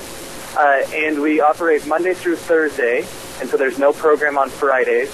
And we go from right after school until 5 o'clock on Mondays and 6 o'clock on Tuesday, Wednesday, Thursday. And we also we'll be offering a 3-week summer program as kind of a jump start to the next year. So that'll go for 3 weeks, the last 2 weeks of July and the first week of August, which will go from 8:30 to 2:30 to kind of help kids get back in the groove of school and not lose that summer reading loss and that math activity loss. I would imagine that a lot of the cost factor of this program depends upon the amount of kids that are involved in it. Is there a limitation as to how many you can take, or is it unlimited numbers? So right now there is a limit, because definitely that cost factor is an issue, and we strive to maintain low adult to student ratio, so we maintain a 1-to-10 ratio, and so we base our capacity on the amount of help that we have. So right now we're established to do 130 kids between the 4 schools, and then as we get more community involvement, or sometimes we have a couple of parents that are willing to volunteer, then we can increase that enrollment form as we get more community help into this program. Well, there's got to be a program. There's got to be a kind of a schematic laid out as to what you hope to achieve day by day, night by night. And who heads this thing up at all 4 of those schools that you mentioned? So how this is operated. So I'm the program director, and so I oversee all 4 schools, and at each school I have a certified staff member, certified teacher that goes through, and so they'll see the day-to-day supervision and enrichment activities and lesson plans, and then they report to me, and then I report to the school district, and as well as the State Department of Education. Okay, now, what they learn or what they do after school, is that going to possibly have any influence on their grade in the classroom if they do anything for extra credit, or is there extra credit involved? And so most of the after-school academic component that'll benefit from the school directly will be in that homework academic tutoring. And then from there, it'll depend really upon each individual school and teacher if they would allow, extra credit opportunities, or sometimes in the secondary levels we can get into, credit recovery opportunities and things like that, where if they have failed a class, they can now come in and we can help them regain that credit. Are you going to develop something like would be a monthly theme, like for October, harvest, and the fall, and then November, of course, with Thanksgiving? Are you going to develop a monthly theme so that these kids can learn something regarding the time of the year that it happens? Yeah, so what we have established right now is we have units or blocks where, so like in October and November, one school will be doing nutrition with 4-H, and they'll be doing cooking classes, and then another school will be doing literacy development with the library, and then we'll kind of rotate between all of those. So the themes will be more geared towards that academic enrichment, and then if the teachers pursue that option, they can definitely, we're going to have kind of a fall cooking theme. So what kind of meals do we make during the fall when fruits and vegetables are in season and things like that? All right. Have I missed anything as far as what you want to achieve and what you want to accomplish and what you want the public to know? Have I missed any points of interest? So definitely, I mean, our main focal point here is to help provide more academic and enrichment services for the school day. I mean, realistically, students only spend 21% of their time in school, but schools are looked at as the major contributor for children's educational well-being and their preparation for careers. So hopefully we can provide that extra, 8% in after school to get students where they need to be. And I know we live in a really rural area, and so we want to be able to provide new and engaging activities for kids like Lego robotics and coding and cooking classes and things like that we might not have access to just given our rural area. Okay. And I would say it's a great program, and we're always looking for new community involvement, and a lot of times businesses will step up and say, hey, I'd like to teach financial literacy. Can we work that out? And I'd love to make it happen. All right, now, you've got to give a number or a website or whatever so they can contact you, Andrew Fletcher, and find out more. Tell us how to get a hold of you. Definitely. So you can contact me directly at 208-654-8795, and that's my direct line. And if you attend one of those schools and you would like more information about getting your kid involved, you can definitely go into the school, and there's a parent referral form. And then as well as on the Cassia County School District, under the Family Resources, we have a little webpage about Spark After School. And you can check us out on Facebook, and we'll have constant updates and information of ways people can get involved and get their students enrolled in the program. All right. Andrew Fletcher with the Cassia County School System with the program called Spark, an after-school program. Thanks for being on the program this morning, and we will have you back. Thank you so much. Thank you very much. Have a great day. You too, sir. Thank you. Very interesting after-school program in Cassia County Schools, some of them for the elementary students, and Andrew Fletcher. And the program is called Spark. There you go. Oh, my, we got to get rolling here and tell you that Lennox and Ramsey Heating and Electric teamed up to offer rebates on qualified Lennox home comfort systems. Whether it's a gas furnace, an air conditioner, or a heat pump, you and your family will enjoy the comfort. Call them at 678-0459 and learn how Ramsey Heating and Electric can save you money. At Ramsey's, they sell warm winters and cool summers, as they have for over a half a century, as a matter of fact. Ramsey and Lennox. Hey, by the way, too, don't forget our friends at Red's Trading Post. Oh, I always look forward to having Ryan on my program. I always look forward to going in Red's Trading Post at 203 5th Avenue South in Twin Falls, in historic Old Town Twin Falls since 1936.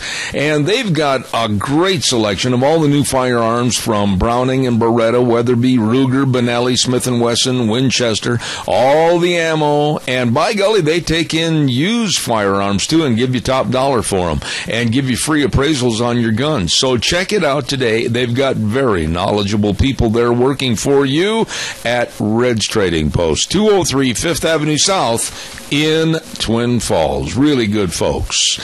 We want to say thanks again to Cassia County School Days, brought to you by A Child's World and Ambulatory Surgery Center. Thank you very much to both of those great businesses for helping support school days in Cassia County.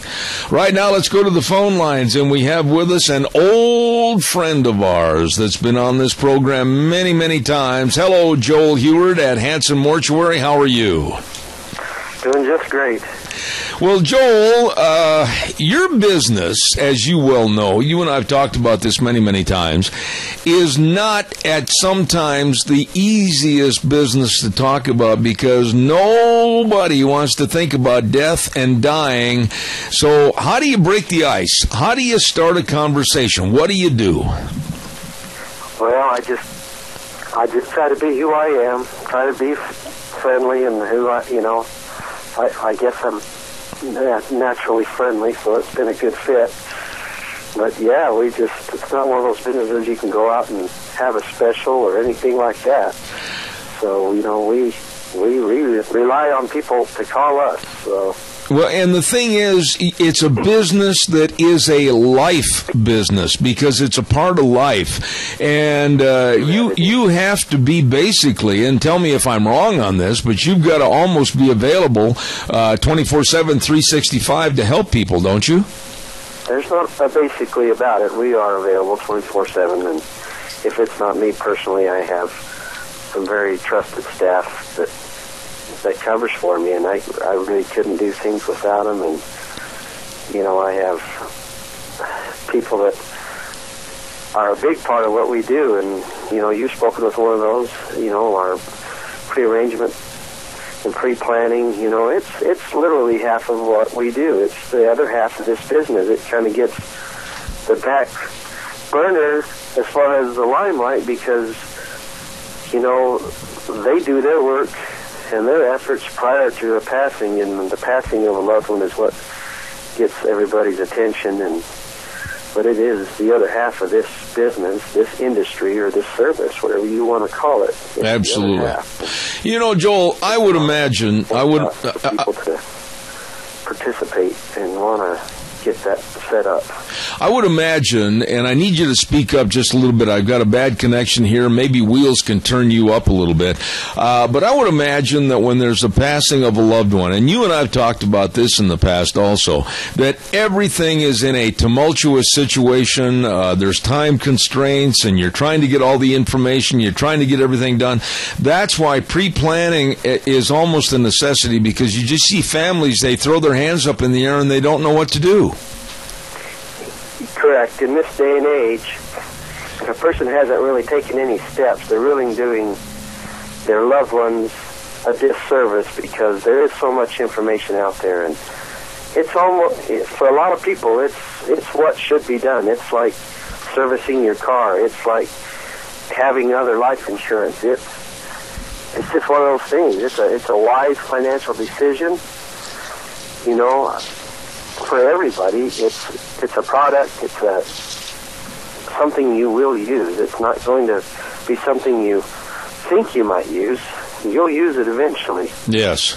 You know, we had a very unfortunate event here with our organization. A gentleman that helped us in our pre-arrangement, a younger gentleman, younger than myself, was involved in an accident. And he always said, you know, you just never know when it's your turn. And, you know, at 30 years old, his wife lost him and his daughter. Oh, my. It's just one of those things. It will happen. And he was one of those individuals that always said that and was involved in this industry, and it happened to him. So, yeah, it can happen.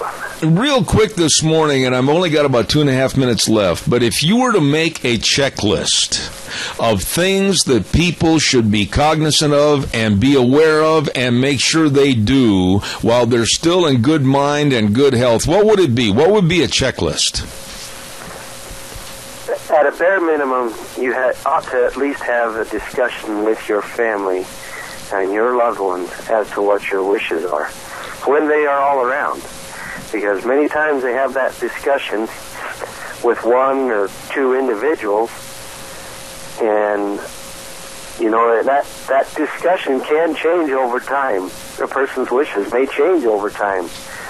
And at the time of a passing, the worst scenarios I've been involved in is when, you know, those survivors believe they're feeling their loved one's wishes, and each of them have a different idea as to what is supposed to happen. Yeah. Because nothing was communicated openly or even written down. Right. So I always say, at a minimum, have the conversation.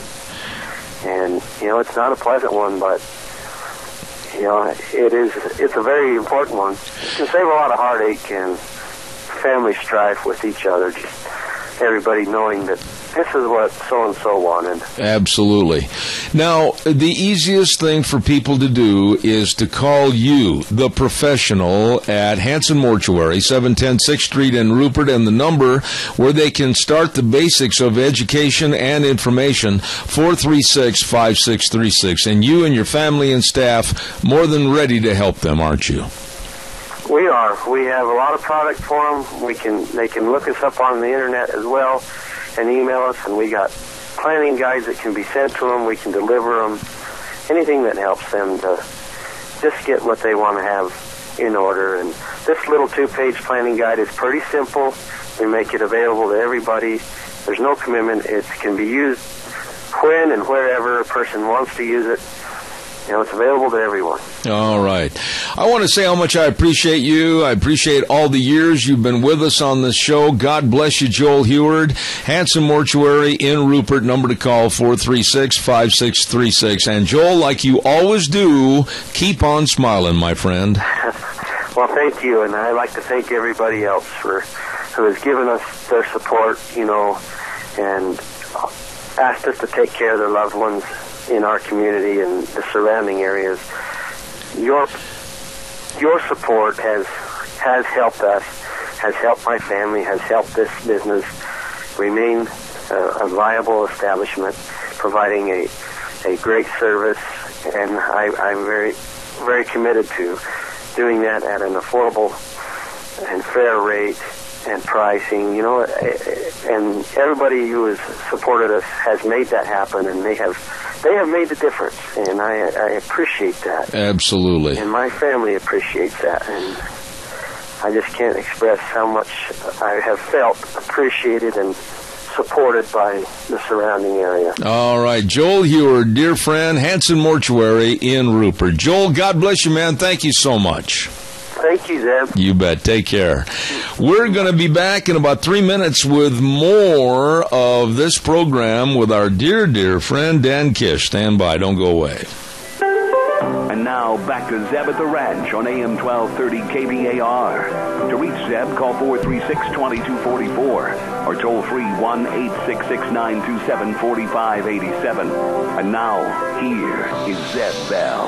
I have personally had it with the proposed energy plan with this Obama administration. It's absolutely going to be an economic killer. It's going to hurt households. It's going to take senior citizens and possibly put many out in the cold. And I have with me right now a dear friend that knows far more about it than I do and far more about the possible implementation of this idiocy. Dan Kish with the Institute for Energy Research. Dan, good morning. How are you? Good morning, Zeb. I'm fine, and I hope you are as well, sir. I am doing fine, but Dan, I'm telling you, I am so afraid, and I'm not trying to be melodramatic, in the last 490 days of this administration as to what they're going to do, what they plan to do, and what they're going to push forth on green energy. Bring us up to speed. What are your concerns about these new measures? Well, Zeb, my concerns go back to, you know, what the president promised his plans would result in back in 2008, when he said that under his plan, electricity prices would skyrocket, when his energy secretary said that he thought we ought to be paying European prices for gasoline, when the president said that, you know, it's unfair for Americans living in this country to be able to turn their thermostats and keep them at a certain range, because it's unfair to the rest of the world if we just are able to keep our thermostats the way we'd like them, and that somehow by doing so it's immoral. And that's, I guess I'm mostly afraid that his view of the world, first of all, comes from an absolute ignorance of the importance of energy to our quality of life, our longevity, our ability to amplify human strength and amplify our numbers, and increase our productivity. All of these things, and that combined with what I'm afraid is his collectivist notion on everything, which is that the people in Washington are smarter than all of us rubes out in the rest of the world. All those things combined make me fear deeply the sorts of things that he's doing for both his legacy and in order to make his view of the world, that make us all comply with his view of the world, because I think in his heart he's a control freak. And wants us all basically to do whatever the government, which means him, says. Yeah, you know, Dan, I was following the story on Abengoa, the Spanish company, the Spanish solar company, that they're going to just all of a sudden walk away from $3 billion in debt. That's our taxpayer money that went down the drain on those solar panels, etc. Now I'm looking at maybe the costly green energy going up our energy bills by at least 50%. People on fixed incomes, young families that are trying to get their kids through school and buy clothes and buy the food necessary to raise their family, fixed energy costs for senior citizens. This is ludicrous. How do we fight back against this absolute mockery of what's going on here in the United States? Well, I mean, I think at this point, Zeb, what we have to do is tell our elected officials at the state and federal level, and local too. And first of all, we have to guard against this stuff insinuating itself into our local and state energy programs. And believe me, there's a whole cadre of green left groups in this country, many of whom receive funding from the federal government. It's kind of community organizing on a grand scale. To go out there and pitch this sort of stuff. Then you have, billionaires like George Soros and Tom Steyer also funding similar efforts, and it's all in cahoots with Washington, D.C. and the president's people.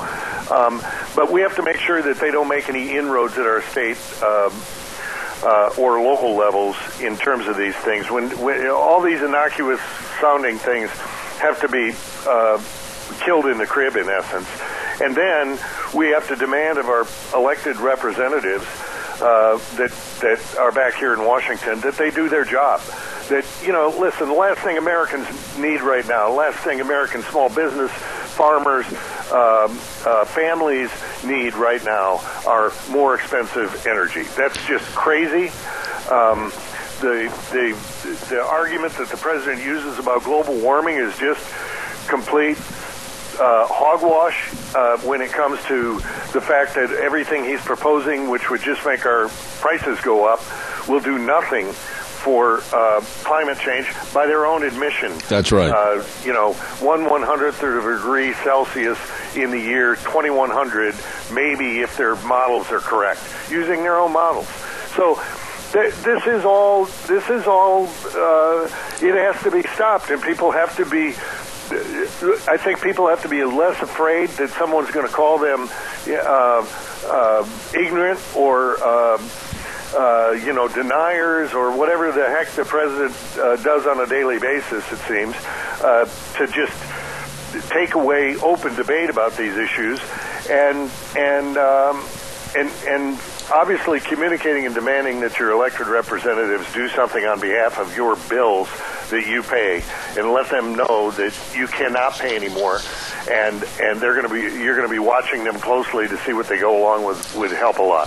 Well, I got to ask you this obvious question, and you and I've talked about this many, many times in the past, but I noticed when I got the cheat sheet for this interview, it said that this measure is going to mandate, there's a word that I absolutely hate, mandate a 50% cut in gasoline use. If I cut my gasoline use for my business, I'm out of business, Dan. Yeah, no, that's exactly right. And Zeb, what you're talking about is this proposal, and luckily I've got some good news on this front, at least temporarily. What you're talking about is a proposal in California that actually some people got fed up with, and some Democrats crossed over the aisle last week. Jerry Brown, who's now talking about running for president, is one of the Democratic nominees. Oh, boy. And who represents, frankly, it would be perfect in Washington. He'd fit right in with the Obama administration on this stuff. He proposed that by the year 2030, everyone has to reduce their gasoline consumption by 50%. Some folks who represent working class and poor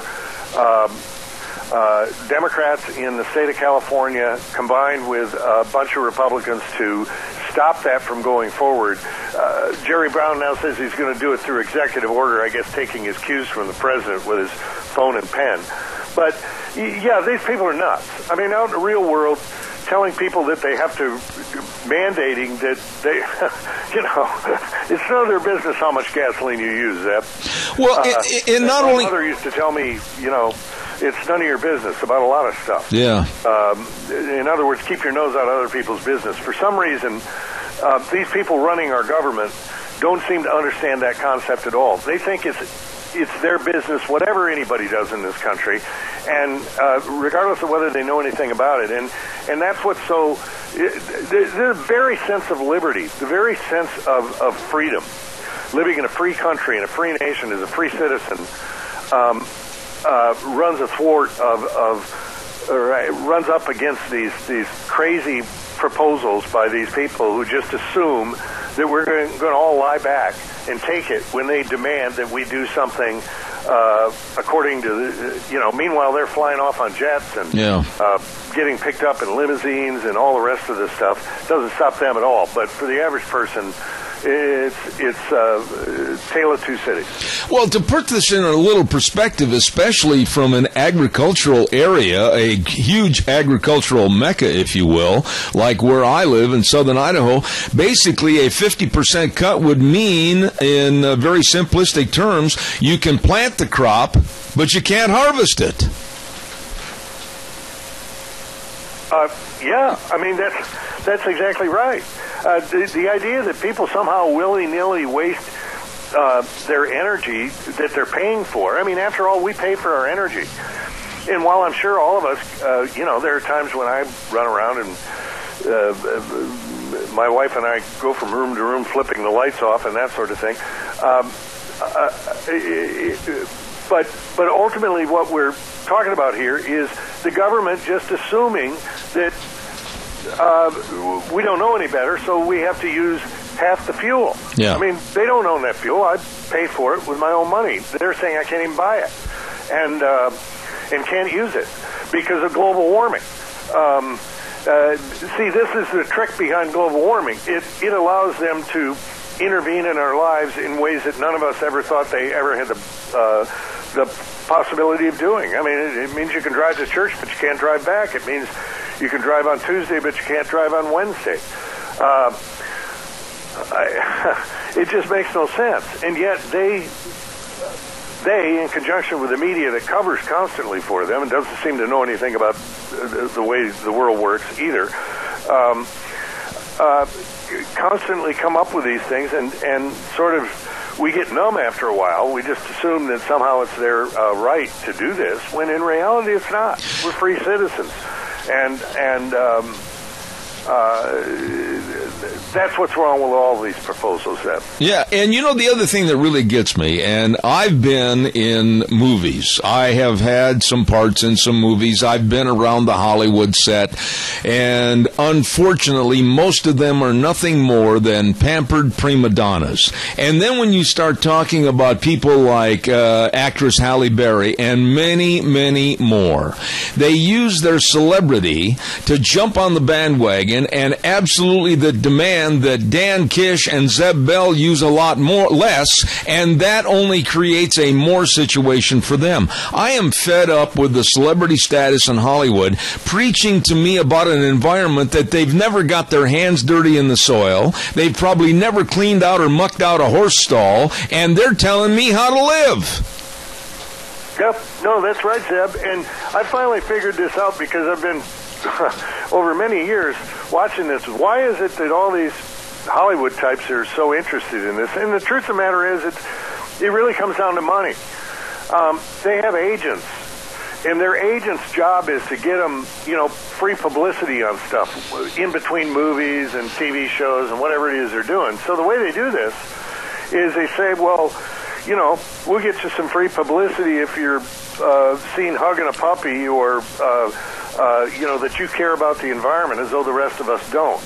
And so they go off to these events. All they have to do is show up and say something that they tell them to say. And then it's written up, and the green groups love it because they get free celebrities to say they drink their soda, in essence. And it'd be like a company. The difference is, if they do it for Coca-Cola, Coca-Cola pays them, has to pay them for it. Well, the agent's job is to get them this free publicity, and the way they do it is by tying together with some green group. They tend to believe that way anyway, because let's face it, environmentalism in this country, the green environmental left, it's really it's an elitist feeling out there. They don't understand it. Yeah. And a farmer knows much more about how to conserve land and take care of things properly because they have to than any of these folks who live in Hollywood telling us how to live. I mean, they when they want to jump on a plane, they don't think twice about it. So I think that's what that is. It's just about them trying to make more money. And it shouldn't surprise us that when you're in the business of getting your face in the papers and the news and stuff like that, that some of these folks who don't have that much between their ears but look good on the outside would be attracted to something that's real easy to say. I care about animals, I care about this, I care about that. even though the solutions they propose do just the opposite. Let me ask you this final thought here, Dan, in regards to, I noticed there's a lot of Democrats, especially in the state of California, that are saying, wait a minute, this isn't going to work. Our constituents are going to have us by the throat. The Republicans, of course, they've let me down with a no-guts attitude. But is there now a growing groundswell from both sides of the aisle, Democrat and Republican, to tell Obama, no, you've got 490 days left, but don't try to do anything as stupid as this? Zeb, I actually think there is. I mean, part of what happened in California is, the fact of the matter is, California's got some of the greatest poverty they've ever seen, and it's growing. The combination of many decades of leftist policies on everything have driven industries out of the state. I mean, their inability to build any new water storage has led to whole parts of the state. They've got a drought, certainly, but the fact of the matter is the Greens have stopped them from building any water storage. You've got the environmental left, the green environmental left, pushing for all these policies. So now they've got more poverty. They got more people living in poverty. Their economy doesn't seem to be showing any signs of success, and anybody who can do so is moving out of the state if they're a productive person. That is beginning to show up, and I think that's what happened. And I think, as more and more people feel the consequences of the Obama administration's approach to just about everything, and they feel as though, wait a minute, something's wrong here.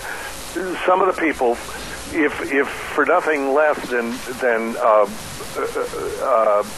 self-preservation, if they're politicians, are beginning to separate themselves from the president's crazy ideas, because they really are crazy.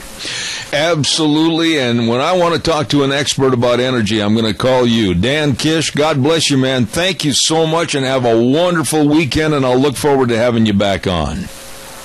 Thank you. God bless you right back, Zeb, and I appreciate your kind words. All right, sir. Thank you so much. Ladies and gentlemen, an expert, and I mean that. He knows what's going on with energy and how ridiculous the left is in trying to impose things like green energy costs that are going to raise everybody's bill by at least 50%, and then also wanting to cut back on a mandate to cut gasoline usage by 50%. Come on, get real.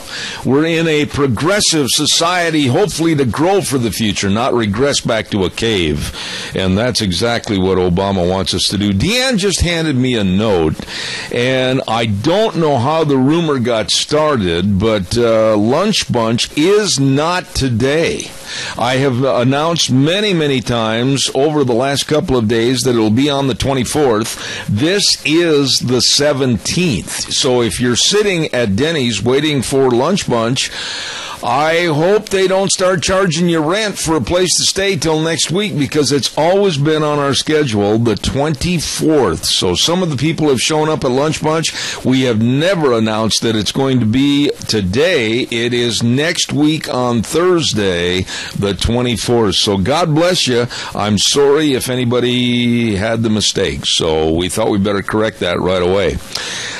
We better get the weather in here, and the weather's brought to everybody by Scarro's Meats, 331 North Road, Jerome. The number to call, 324-7657. We are, and they are, definitely changing the way we eat, one delicious bite at a time. And they offer a variety of meats and cuts to order and pick up at their store.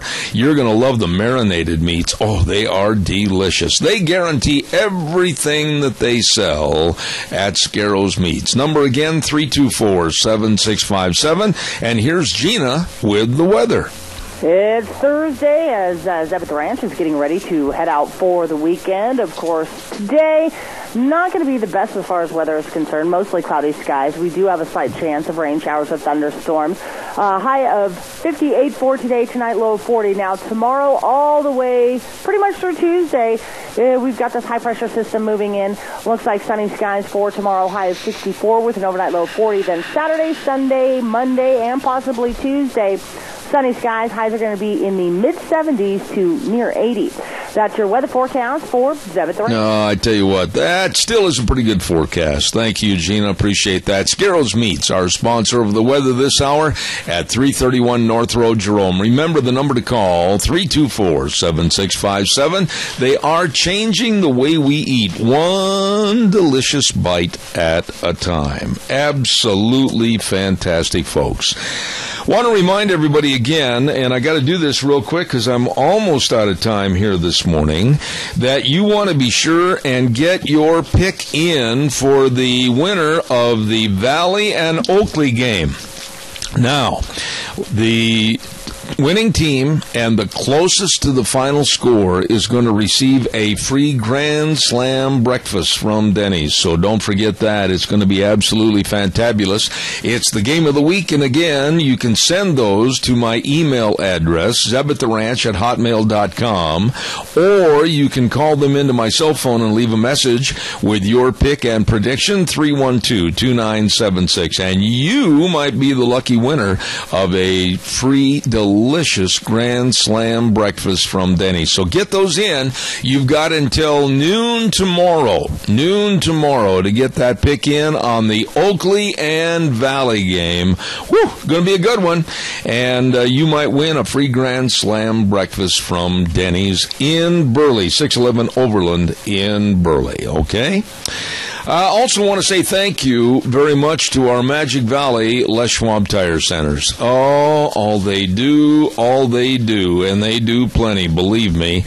I mentioned earlier this morning, of course, that they've got all the batteries that you need for the colder weather that's coming. It's lurking around the corner. And why don't you stop in and see if you need a new battery? And you can get a free battery check right there at your Magic Valley Les Schwab Tire Centers. Check out, too, all the shocks and struts and the front end alignments and the absolutely great brake service. Professionally trained technicians, and they know what they're doing. And also all the tires. And many of their tires are on a fall tire sale right now, including the Eclipse tire and all-season traction, smooth, quieter ride, and the Ultra Z900 all-season design, 65 to 80,000 mile warranty tire on sale. You stop in and see your Magic Valley Les Schwab Tire Centers with Lane and Rupert, Dave on Blue Lakes and Twin, Mike and Buell, Mike and Jerome, the Twist family in Paul, John on Poline in Twin Falls, and Randy on Overland in Burley. Yep, your Magic Valley Les Schwab Tire Centers. You know, it's been a great week, and I want to say thank you very much to a very, very good board operator, and that's Wheels over at our main studio. He gets all pumped up just like a big old toad over there. He loves to hear those good things. He's doing a great job running our board, getting our callers on the air, and making sure everything runs smoothly, and I thank him for that.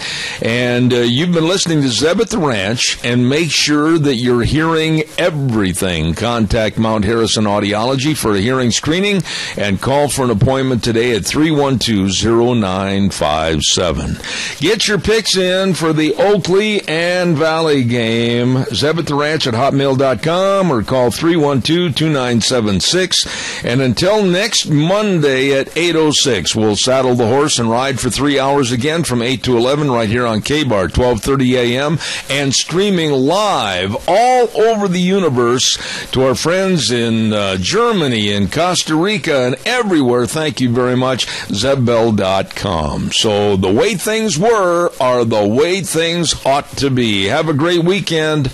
God bless.